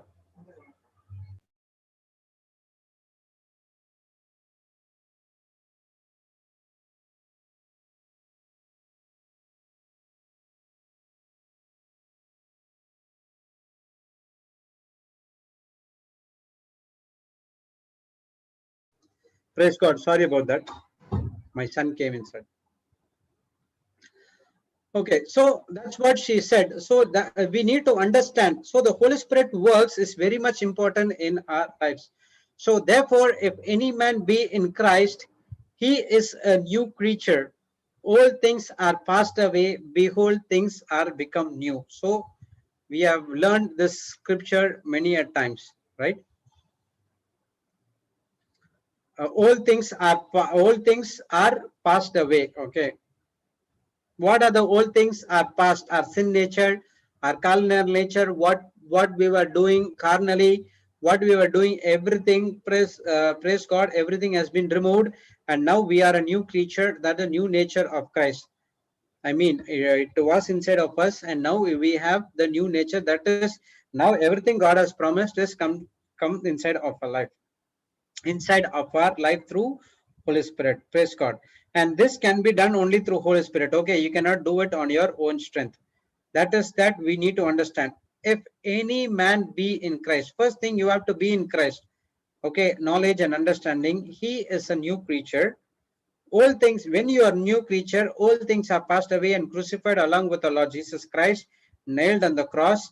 And now when he risen to Heavenly Father, we also risen, and we are a new creature. And verse 18 says, and all things are of God, who hath reconciled us to himself by Jesus Christ, has given us the ministry of reconciliation. Praise God.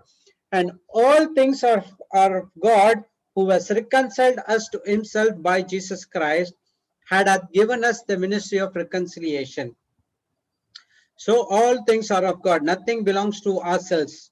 All things are of God, who has reconciled us to himself by Jesus Christ. Now we are being born again, everything belongs to him, and through Jesus Christ we have been reconciled to God and hath given us the ministry of reconciliation. Now the same ministry of reconciliation has been given to us. How? By you changing as a new creature. Praise God. How that happened? That what happened? That what repentance. I got repented and accepted Lord God Jesus Christ as my Lord God and Savior.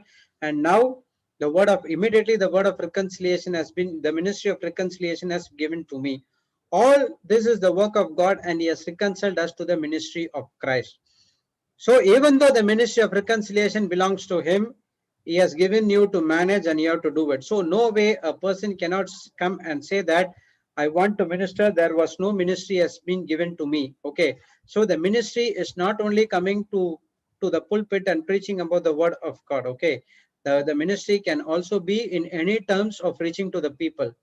You can go giving through food, money, or whatever it is. It depends upon how the Holy Spirit guides you.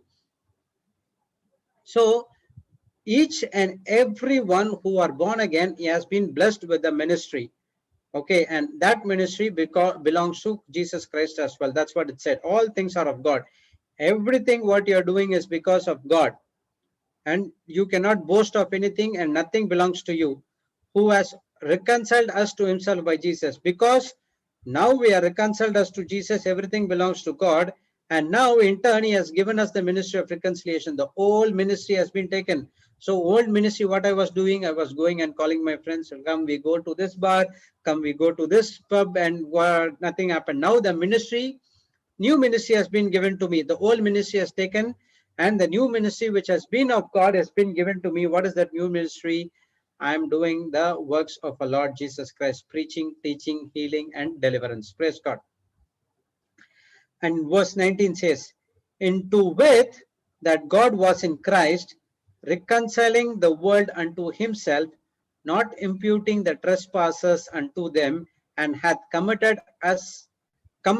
unto us the word of reconciliation. So now what is God is doing? Now he is saying that God was in Christ. We know that reconcile the world unto himself. Because of Christ, we have been reconciled to on the word himself. Now, why not imputing the trespasses unto them, and hath not committed unto us according to the word of reconciliation? Not imputing, which means not taking into the account all records we have been wiped out. Okay. In Passion Translation, it says, in other words, it was through the anointed one that God was shepherding the whole world, not even keeping the records of the transgressions, and he has entrusted us to the ministry of opening the door of reconciliation to God.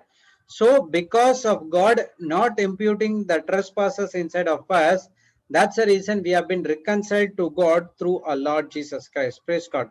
So if God is not keeping the record of your transgressions, then who keeps a record of your transgression? That is the accuser, that is the devil. Praise God.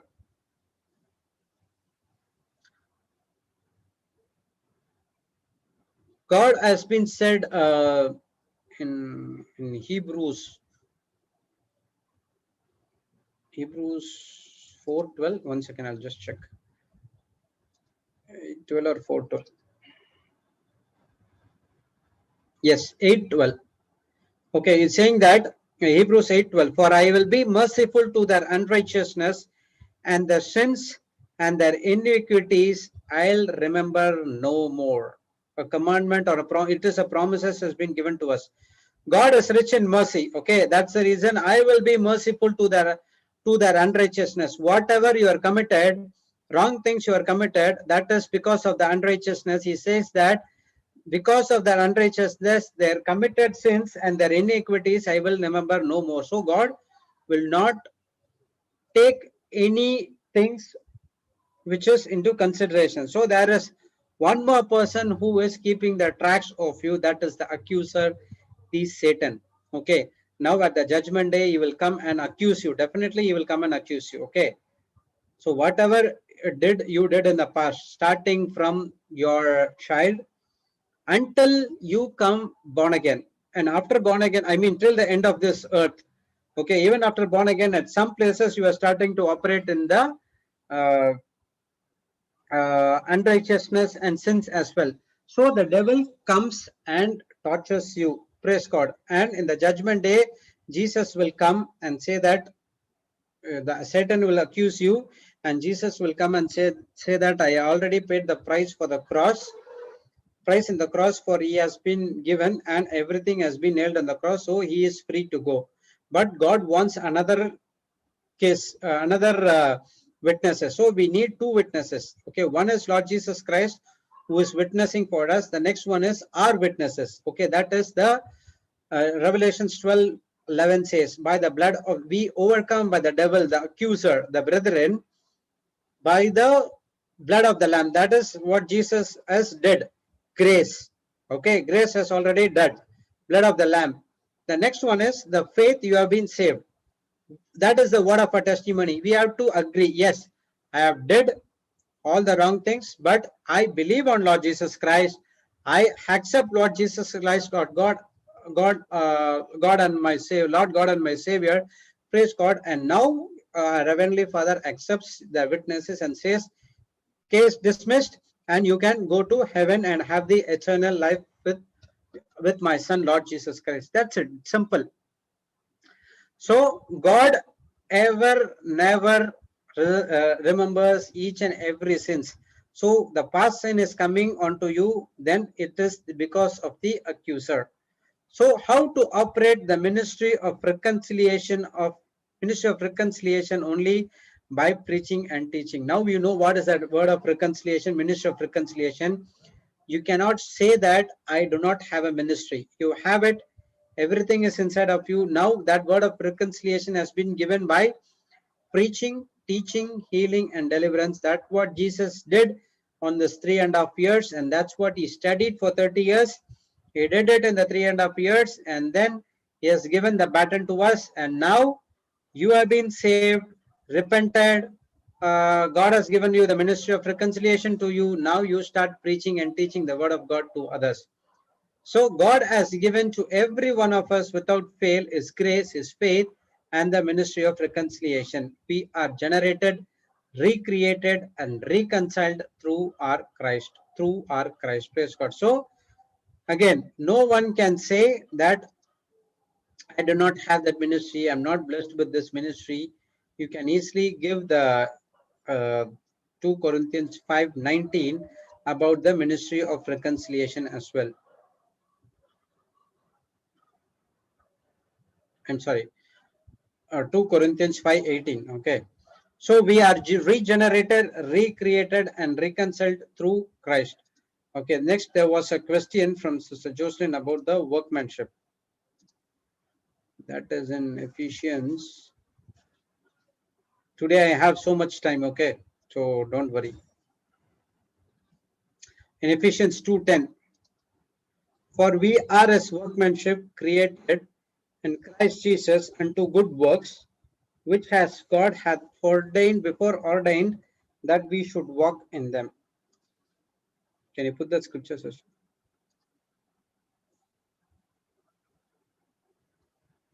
We will come that.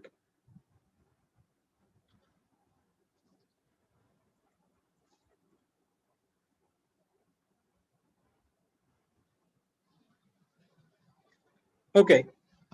For we are his workmanship created in Christ Jesus unto good works, which God hath before ordained that we should walk in them. So we know that God has already chosen us. He has already predestinated. We saw that in Hebrews. We saw that in Jeremiah 1:5 as well. Okay. So God has been already predestinated us. So we have been created, for his workmanship created in Christ Jesus. So we are already created in Christ Jesus, and because of the disobedience which has been given done by our foster fathers Adam and Eve. Sorry about that. It was Adam and Eve. The sin nature came into us. Praise God. And now, because of that, we lost the workmanship. We lost for what as God has already created for us. We lost what we are in Christ. We are in Christ Jesus. So Christ Jesus came to this planet Earth, and once more God has been reminding us through his Son, our Lord Jesus Christ, that we have been created in Christ Jesus for his workmanship unto good works. Okay, which says we are already created for his workmanship to do his good works. For example, we are Papa gave an example about we are designed in a such a way to breathe the oxygen that is from the air. Okay, our body is created in a such a way, the lungs has to help in the breathing. Okay, all our part of the body is interrelated. Liver, lungs, heart, and everything is interrelated. Okay, praise God. So we have been interrelated to that, and now we have designed in a system that we need to what to say, breathe the air normally, but that is what we have been created for.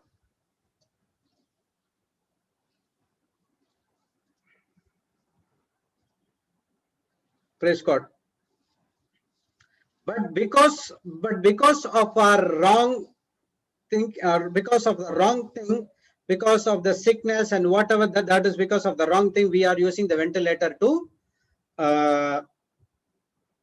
breathe the air. Okay, instead of doing through your own liver, you are instead of using your own system, you are using a different system which has been found out by the different people to breathe the air. So in the same way, we have been created in the likeness and image of God. We have been created in his workmanship to do good works, but because of sin nature, we have been disobeyed. That's the reason we have been facing problem, lack in our life. That's where we could not able to do the good works. But praise be to God that God has sent his only Son. He given us the authority, power through him, and he once again reminded us again that we have been created in the likeness and image of God. We are his workmanship to do good works, and what works you were already doing is wrong. Now come back and accept Jesus, my Son, as a Lord God and Savior. Praise God. And that's where you have been, you can be able to do good works. Praise God. Praise the Lord. Thank you, Jesus. This is what major 80% of the teaching has been over. So we have Sister Jocelyn. Good morning, Sister. Praise God.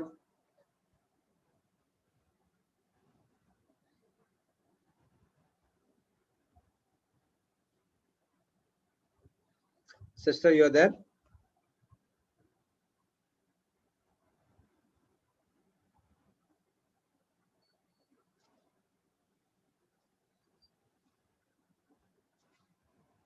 Sister Jocelyn, is that you?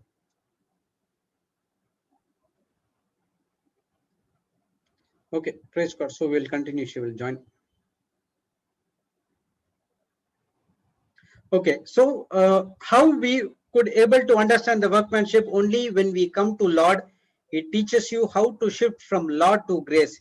He teaches you how to walk by faith. Grace plus faith work together, and that's where you understand everything. So when you operate on from the only through the law, you will not understand. You have been created in, you have been a work, we are his workmanship. We are created in Christ Jesus, and to do his good works, because this is what the plan and assignment which God has already given to us. When I don't know how to operate by faith, it becomes difficult. So that's the reason we are facing so much of problem.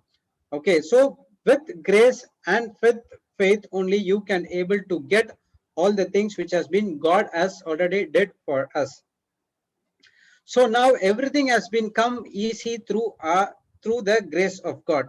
We are taking a spiritual advantage that comes from God. Praise the Lord. So now through this, the works of our Lord Jesus Christ, we are qualified through Jesus. So whatever God has already created us, now we are qualified to do that because our Lord Jesus Christ. Okay, we got it everything from our Adam, that is our parents Adam, through the disobedience, and by the works of our Lord Jesus Christ, now you are being qualified to do good works unto good works our Lord Jesus Christ. Praise God. So new creation is breathing of oxygen. God, good work is my nature. So our design is we are grafted in the Christ, which is true vine, which is fruitful. Okay, our design is how a human body is designed to such a way. The same way we have been designed in such a way we are crafted in Christ Jesus. Praise God. Christ is the true vine and we are the fruit, and from that vine we are getting the nourishment for our branch. Praise God. And that's where we understand that we are here in this planet earth to do the workmanship of our Lord Jesus Christ. Praise God. So let's go and come back to learn about Ephesians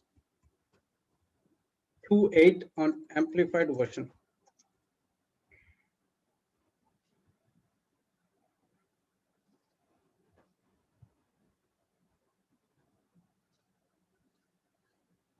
So it's a different translation, just understanding the things. For it is by grace, God's remarkable compassion and favor drawing you to Christ that you may be saved. You have been saved, actually delivered from judgment and given eternal life through faith. And this salvation is not yourselves, not through your own effort, but is the undeserved grace of God. Wow, what a wonderful, powerful revelation we got. God's for this by his grace. What is that grace? God's remarkable compassion and favor drawing you to Christ. Once we were rebelling for against God, once you are receiving the grace, you are drawing to Christ. Okay, God's remarkable mercy, compassion, kindness, and favor drawing you to Christ, that you have been saved. Okay, actually delivered from judgment and given eternal life through faith. So it is your, once you believe on grace and faith, praise God, you have actually delivered from judgment and given eternal life. Praise God. And this is not of yourselves through your own effort, but it is the undeserved grace and the gift of God. So everything has been given to me freely. I only have to go and partake. I have to receive by believing. So God has did by grace. Through faith, you are tapping into the grace. Now you are partaking the partaking in Lord Jesus Christ, and now you are receiving everything through grace. Praise God. So in Ephesians 2:9 and 10, in MPC versions we see, not because of works, not fulfillments of the law demands, lest any man should boast. It is not the result of what anyone can possibly do, so no one can pride himself in it or take the glory to himself. For we are as God's own handiwork, for his workmanship created in Christ Jesus, born anew, that we may do those good works which God predestined. God planned beforehand for us, taking path which has been prepared ahead of time, that we should walk in them, living the good life which are prepared and made easy for us to live. Now we will see combination of two things. One is verse 9 says that it is not because of our works where we can boast. It is the works of our Lord Jesus Christ. Only when you believe on the works of our Lord Jesus Christ, and now you will understand verse 10, that is, we are as God workmanship, God's own handiwork. We have been created in the likeness and image of Jesus Christ. Why? To do all good works which has been already dead by our Lord Jesus Christ, and he has been already by our Heavenly Father. He has already arranged these things in our life. Only when a person understands from verse 4, 8, 5, 6, 7, 8, 9, and then verse 10 comes to pass.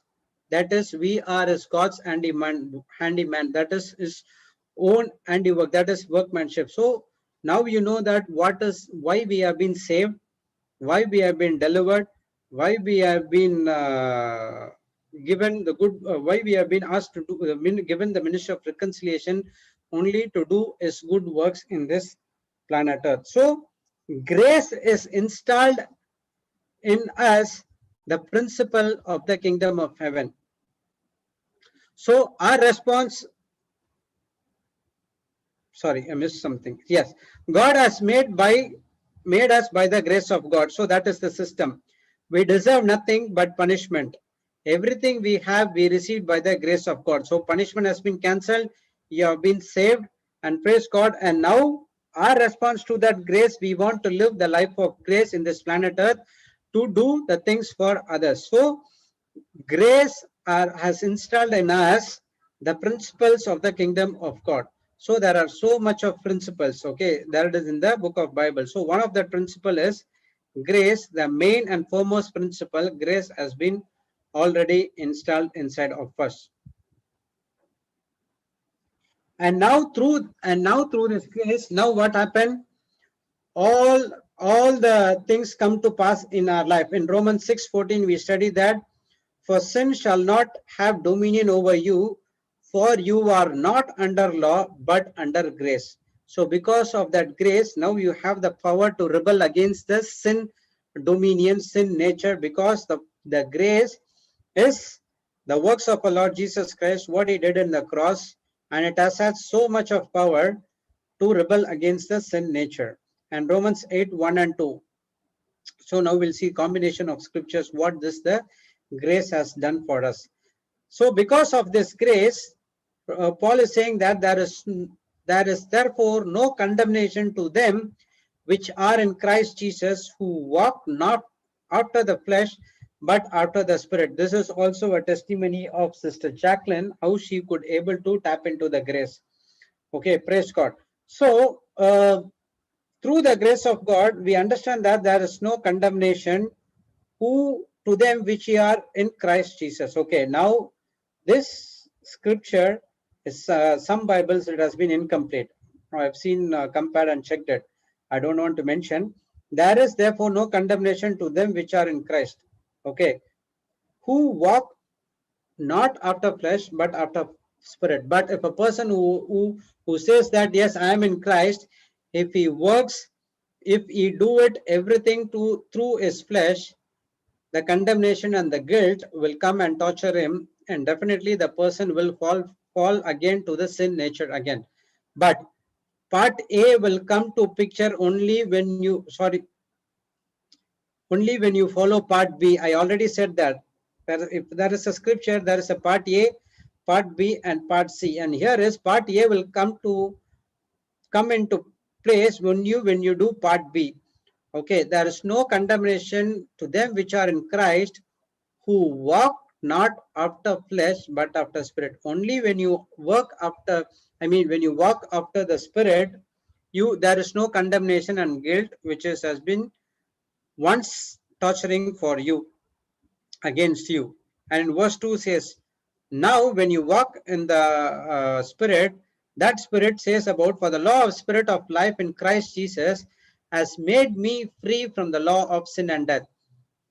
Because of Adam and Eve, the law of sin and death has been activated. Because of that, we have condemnation, we have guilt.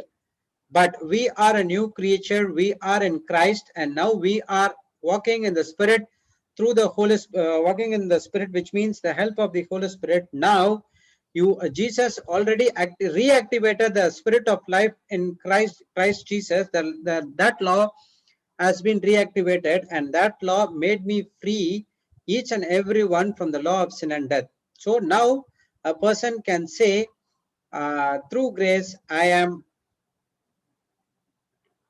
the no guilt or condemnation can come and torture me again. So it is important for a person to learn to get his mind renewed to the word of God. So without understanding, without renewing, without the grace, you will not able to get these things. Praise God. Let's go and see in 2 Timothy 3:16. All scriptures is given by inspiration of God and is profitable for doctrine, for reproof, for correction, for instruction in righteousness. Okay, so now we know that all scriptures are given by the inspiration of the God. Okay, and that is what Paul is saying, that don't in Galatians 1:8, if that anything other than the gospel of Christ that preached again, anything that is preached apart from God gospel of Christ, that person is accursed.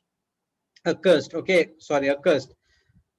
Praise God. Now, because what the gospel is inspiration of God, and it is profitable for doctrine. Okay, for doctrine, for reproof. What is the doctrine is going to do? For reproof, to rebuke about your wrong things. For correction, when you rebuke the correction, the Holy Spirit now, 1 minute.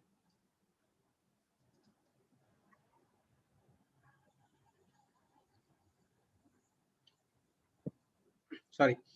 And once it has been rebuked, and now reproof is a rebuke. Okay, meaning of the reproof is rebuke. And next one, for a correction. First thing is we have been need to change and make correction according to the word of God. And next one is for instruction in righteousness. What you are in, how you are got the righteousness. So only to the inspiration of the scripture you get all these things, and that is only through the Holy Spirit. Praise God. So you are saved by grace. Now you have the new nature of Christ. You are so much focused on one things of God that doesn't matter. You won't make a mistake. Even if you make a mistake, don't go into that mistake. Why you made a mistake again? You just come and have a relationship with God and saying that, Lord, I'm sorry, I did this mistake. I without knowingly I did this, but give me the grace to overcome this mistake. I'm sorry, Lord. This is what your prayer has to be. But the devil what will do? It will come and torture you in such a way that you are going into the same mistake again and again and again. So if the mistake has been done, come back, ask for God for forgiveness, because God has already forgiven you, and you come back to your normal life. Praise God. So in 1 John 1:5-10, next one. This then is the message which we have heard of him and declared unto you, that God is light and in him there is no darkness at all. Message, the gospel, the grace of God we heard of him.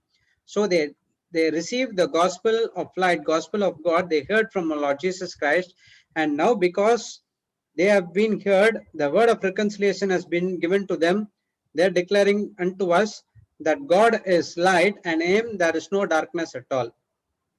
Okay, and verse 6 says, if we say that we have fellowship with him and we walk in darkness, we lie and do not do the truth.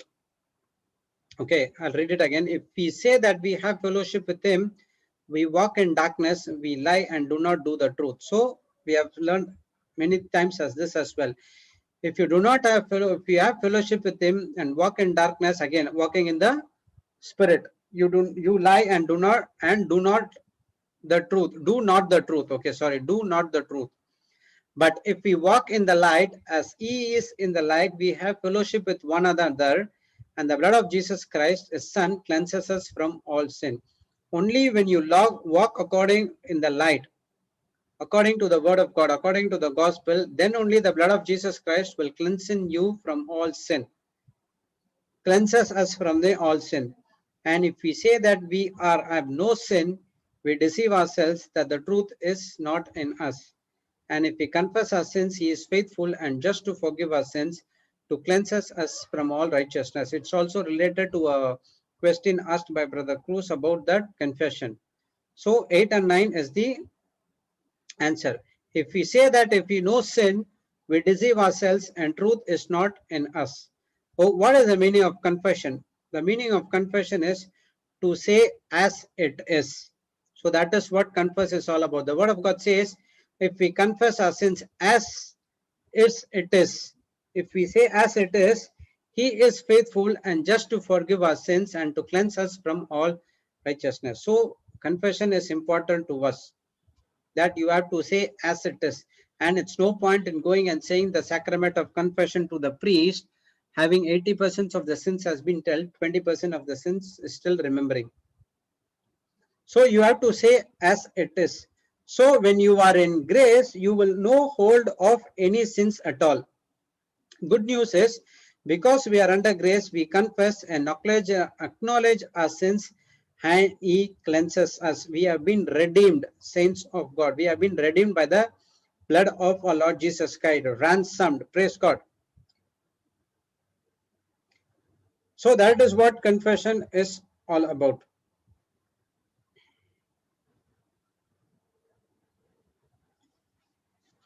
So we have been redeemed of our Lord Jesus Christ and we are his workmanship.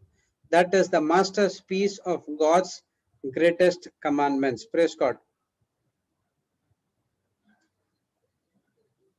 Okay, next 2 Corinthians 3, 2-3. You are our epistle written in our hearts, known and read of all men. For as much as you are manifested, declared to the epistle of the Christ ministered by us, written not with ink, but in the spirit of living God, not in the tables of stone, but in the fleshy tablets of your heart. So the letter, the word of God, has been written in your hearts. The letter which has been given by our Lord Jesus Christ, praise God, it has been written in your heart. Okay, that's what the verse 3 says. For as much as we are manifestly declared to the letter of the epistle of the Christ ministered by us, written not with ink, but with the spirit of living God, got in the tables of stone, but in the fleshy tables of the tablets of heart. Praise God. So if you are saying you are saved, your life is your love letter. So love letter to someone who is lost and to this world which is in the darkness, because God has written his love in your heart. So the same letter which has been written in your heart saved you from the kingdom of darkness to the kingdom of light. That's what we learned in 1 John verse 2. 1 John chapter 1 verse 5-10. Okay, now you are also a love letter. Jesus is a love letter for us, and now you are a love letter for someone, where you have to go and preach the gospel of light to them, and you have to save them as well. Out of love, God sent his son to die for us, and out of love, God has saved. Jesus has given the same life for us, not to die. I mean, the natural. He's not talking about the natural death, the spiritual death, that you have to die for yourselves, put everything aside, and you have to work only for the kingdom of God. So that is what the workmanship is all about. Praise God. So this is what the power of gospel, the grace. Okay, gospel, the power of grace. That's what we learned on last Thursday. I believe I completed the revision. Praise God, brothers and sisters. So any doubts? Sister Jessie, do you want to share anything?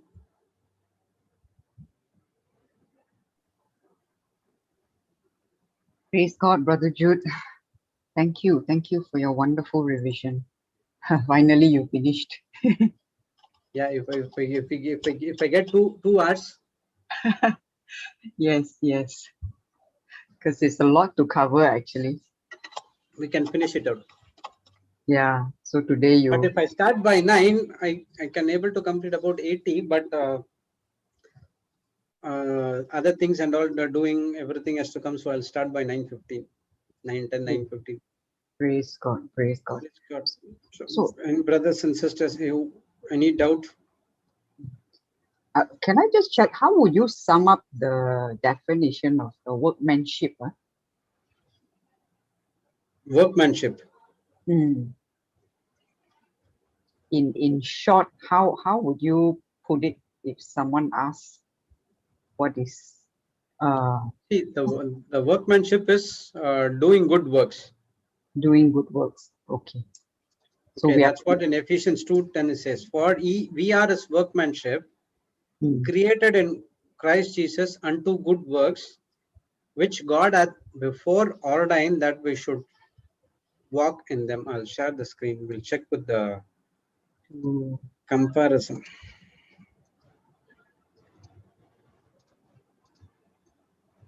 friendship.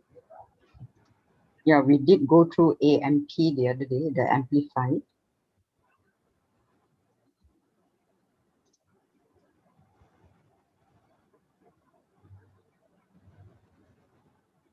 Okay. For we are his workmanship, his own masterwork, a work of art created in Christ Jesus, reborn from above, spiritually transformed, renewed, and ready to be used. For what? Hmm. Why we have been spiritually transformed, redeemed, and ready to be used? For good works which has God prepared us for. So what we are doing right now, this is what workmanship is all about. Hmm.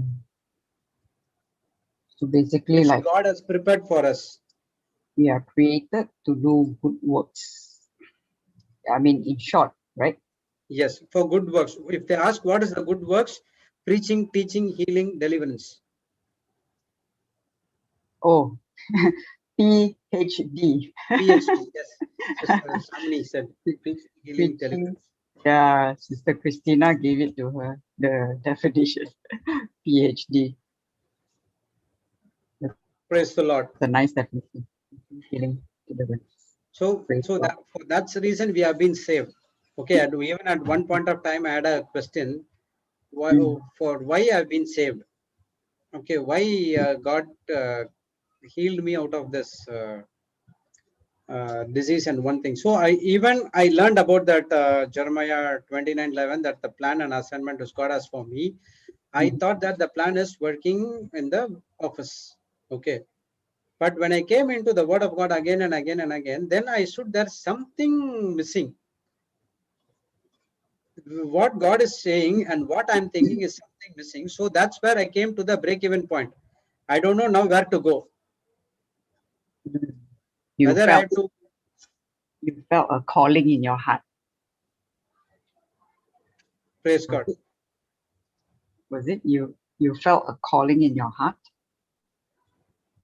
What is that? Can you repeat? You felt a calling in your heart? No. I'll tell you. When I listened the teaching, Jeremiah 29:11, God said that I have a plan and assignment for you.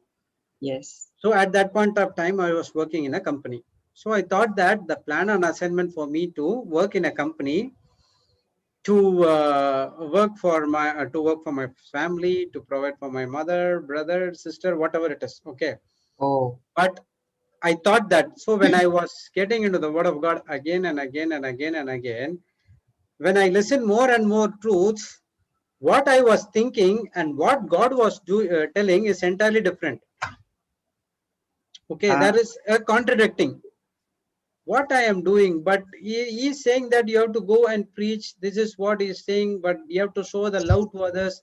But who is this others? Is this others included in my family, or the outside of my family? Was so much of thinking was there. So at one point of time, I reached to the break-even point. Whether I don't know whether I have to go to preaching or whether I go to normal works of the world. That is the word. I mean, the working for the company. So that's what that time when Papa said in the growth retreat, whoever wants to serve the ministry can make a small prayer. And we made it was silence for about 10 minutes, and then Papa completed with the prayer. Okay. So I thought, okay, the Holy Spirit is speaking to me. Let me decide that let me also come into the ministry to serve the kingdom. So when I made a prayer, and that's the time Holy Spirit showed me the first client in the restroom of that Goa retreat house. Instant.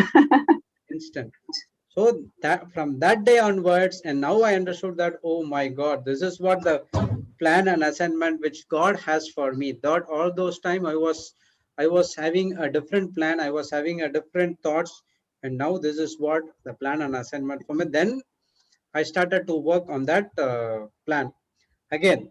And after that next growth retreat, I was introduced to a person, okay, who was having a ministry that I don't know. I forgot the name of the ministry. Okay.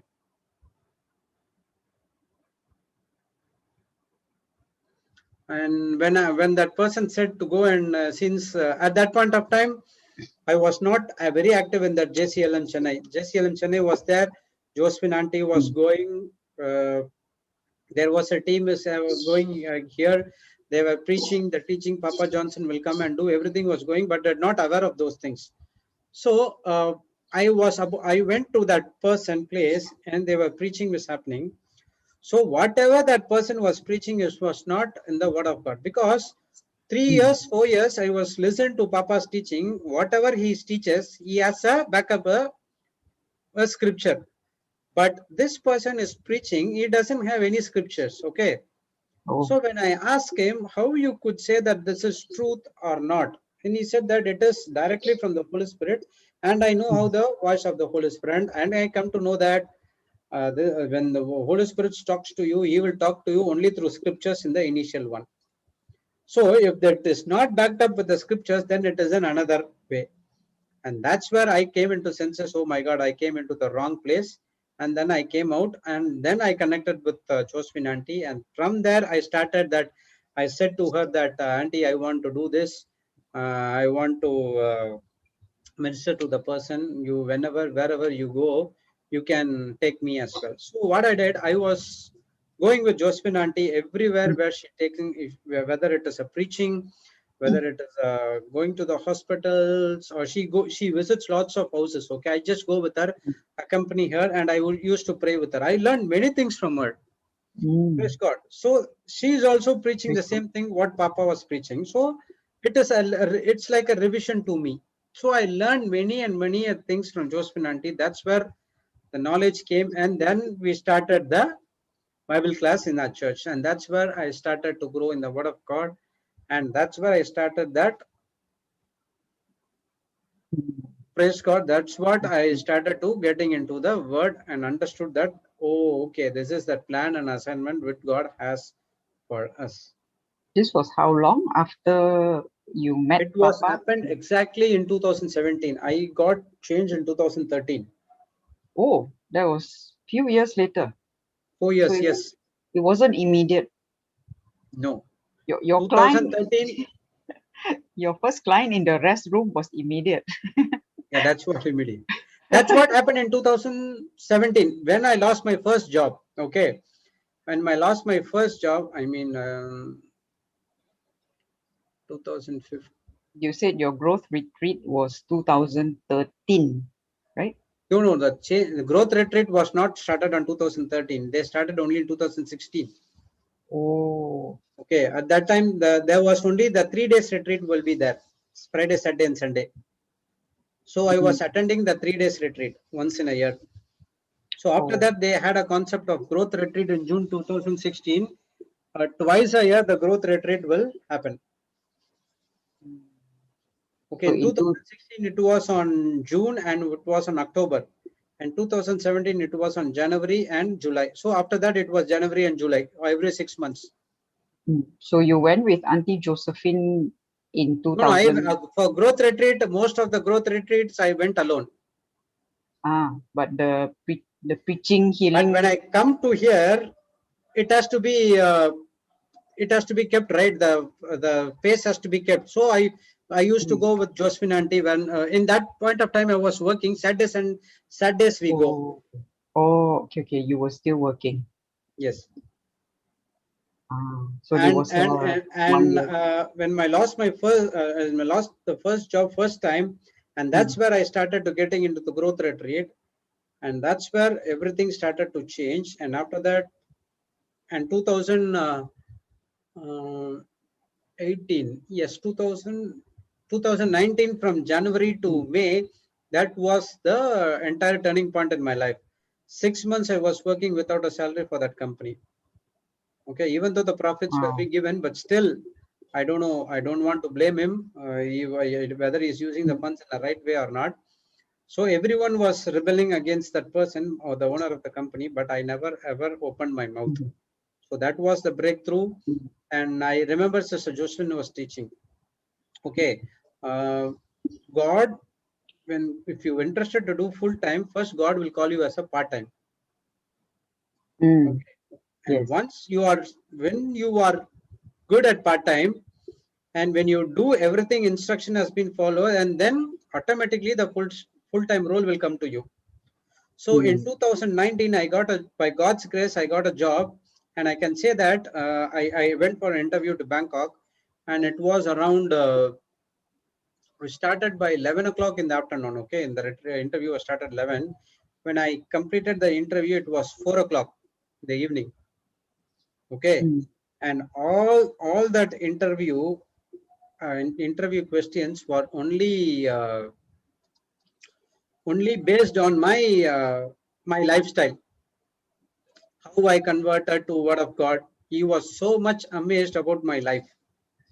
The interview questions were not at all based on what I called for. So we were discussing only about it was only about my testimony. Wow. So he was so much amazed, and he said that I don't want to ask any more questions. I give you the job to you. I Straight. was looking out for this person. That's it. From that day onwards, everything has been changed. Praise I God. I work only for 10 or 15 days.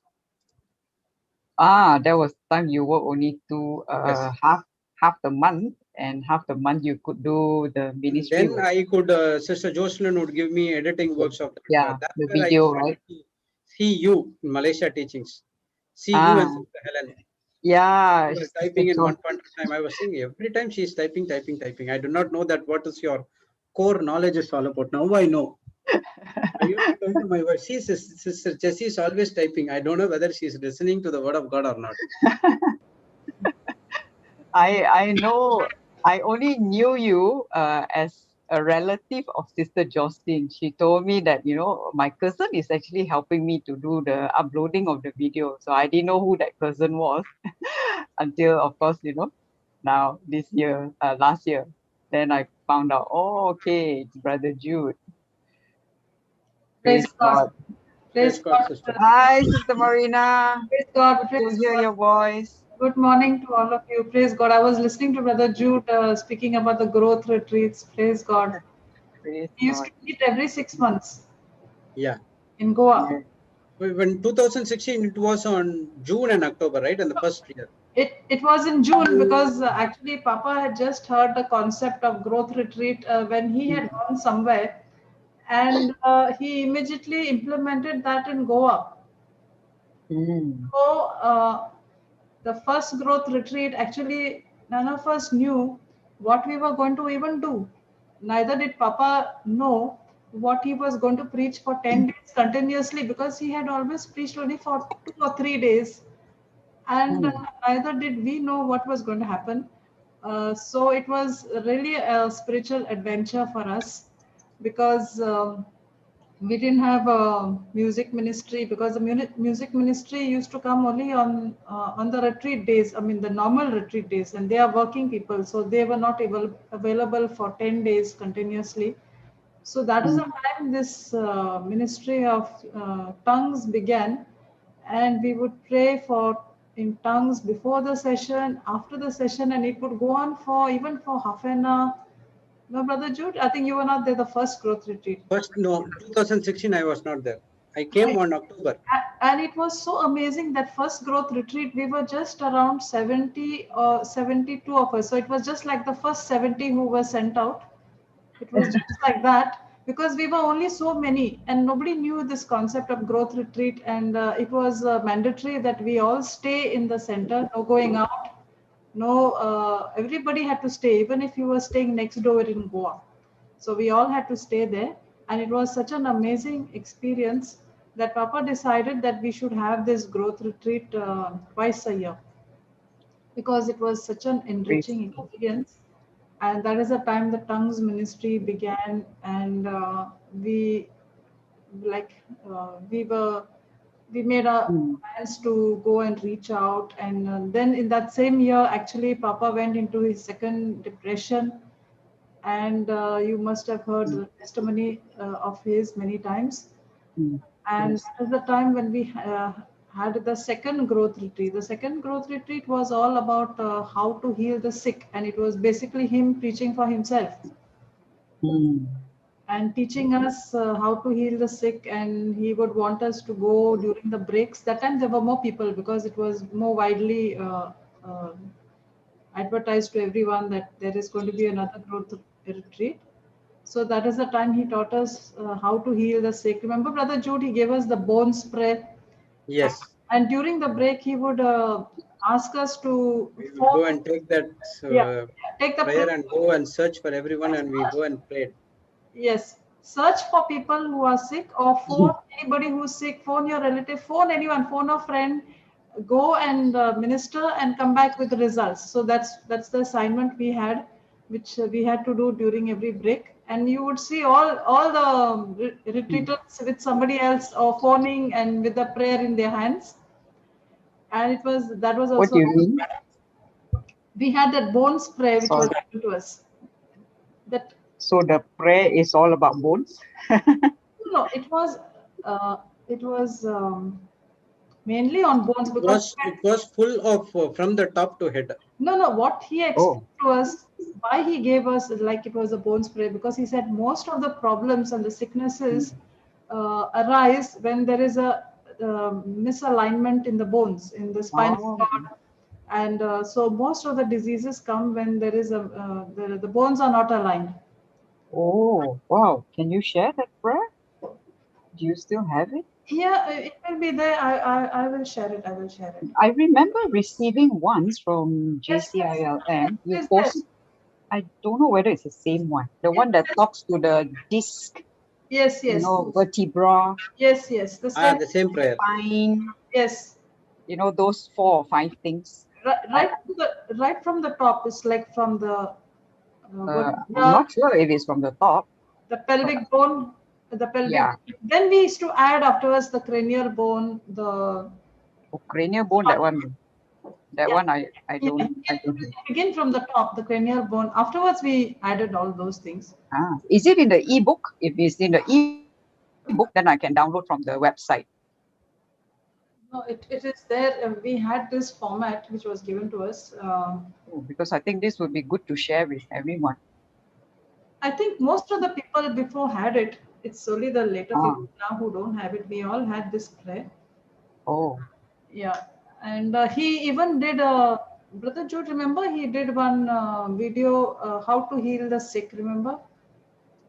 Not in the growth retreat, but before in the 3 days retreat, I think. No, he recorded that in Bombay or somewhere. Soon after he came from Dubai, after his depression, he recorded this video of how to heal the sick. I will share it, okay?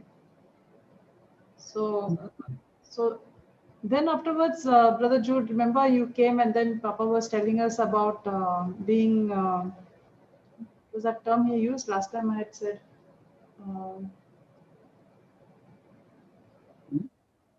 water pumps, something to do with water pumps. What are that? Water pump. We are. Well, is it? Some kind of well. Borewell. I didn't quite understand what that meant. No. See, when he had gone somewhere to Hagai, remember, then there was some session there where one person said, how long am I going to be pumping water for all of you? All of you also have to become bore wells for others. Bore well means? It was a bore well is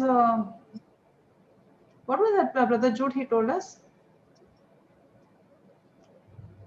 that we have to be bore wells for others, because he was bore well is something where you dig deep for about 7 and depends upon how many, 400, 600 feet, and they touch the water, and then through the motor they pull the water up. So Papa that- compared himself to the bore well that where we were pumping water out We from. have to pump it. Everything is inside of you. Yeah. So that's what it said. Initially, you are a well for you. And once that you are overly fulfilled, and then that wells of water will turn into a rivers of water. You Yeah. have to pump it and you have to give it to others. So the concept was all those who attended the growth retreat. Now you have to go back to your places because everybody was coming from different parts of India. Go back to your place and you be the borewell for those people there. Praise God. So I remember telling Brother Jude, I'm sending you to Chennai. You are the borewell in Chennai. I remember even I hugged him and I told him that. I still remember that. Yes, yes, yes. I remember that hug and telling him, Brother Jude, you are the borewell from Chennai, and I'm seeing that now. The Praise borewell. God. Praise God. Praise God. There's so much of what to say struggle, and I not say that it's a struggle. It is a labor from my side. And if it is not the word of God, I would have been definitely would have been lost somewhere else. Again, that's what God is very rich in mercy. I just shared a file. I don't know whether this is the one. Maybe you can take a look. Let me see. This one covers. It was sent, I think, 2 years ago. Yes, yes. To all of us who are in the WhatsApp. It speaks to the vertebra, spine, disc, pelvic bone, but only these four. Yes, yes, this prayer only. Yes, yes. Oh, you call this the bone prayer? Okay. Bone prayer because it was. I didn't know.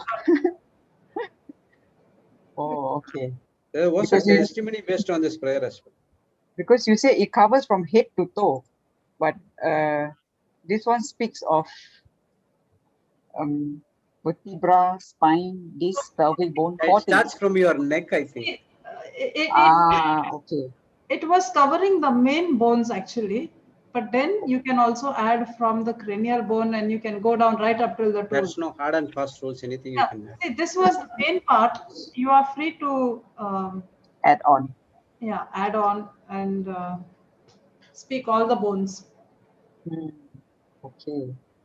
Yeah, because this was the only one I received where you could use it for I think probably many conditions. Yeah, you can just adapt afterwards to different conditions.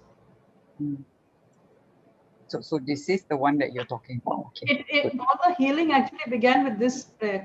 Correct, Brother Jude? All the healings began with this prayer. Then afterwards it started for different issues and all. But it began with this prayer. Oh, I thought all the healing began with the prayer that Papa shared with Sister Florita. No. This is the same prayer which he gave to Florita. And that is the same time, he went to Jamshedpur and soon after that he came to Goa.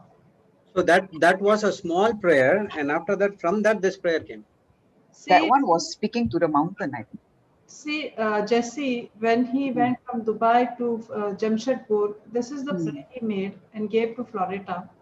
And he had sent, and then when he came to Goa, we circulated with all the growth retreatants. And soon after that, Jamshedpur, he came to Goa. So it was just one after the other. Okay. Praise God. Thank you, Jesus. Yes, praise God. So praise God. Praise God.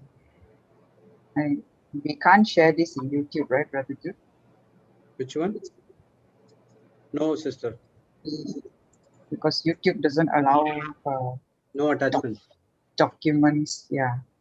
You can post it in parts if you want. Praise the Lord. I don't know whether I can access. 200 characters you can post. Yeah, you can put it.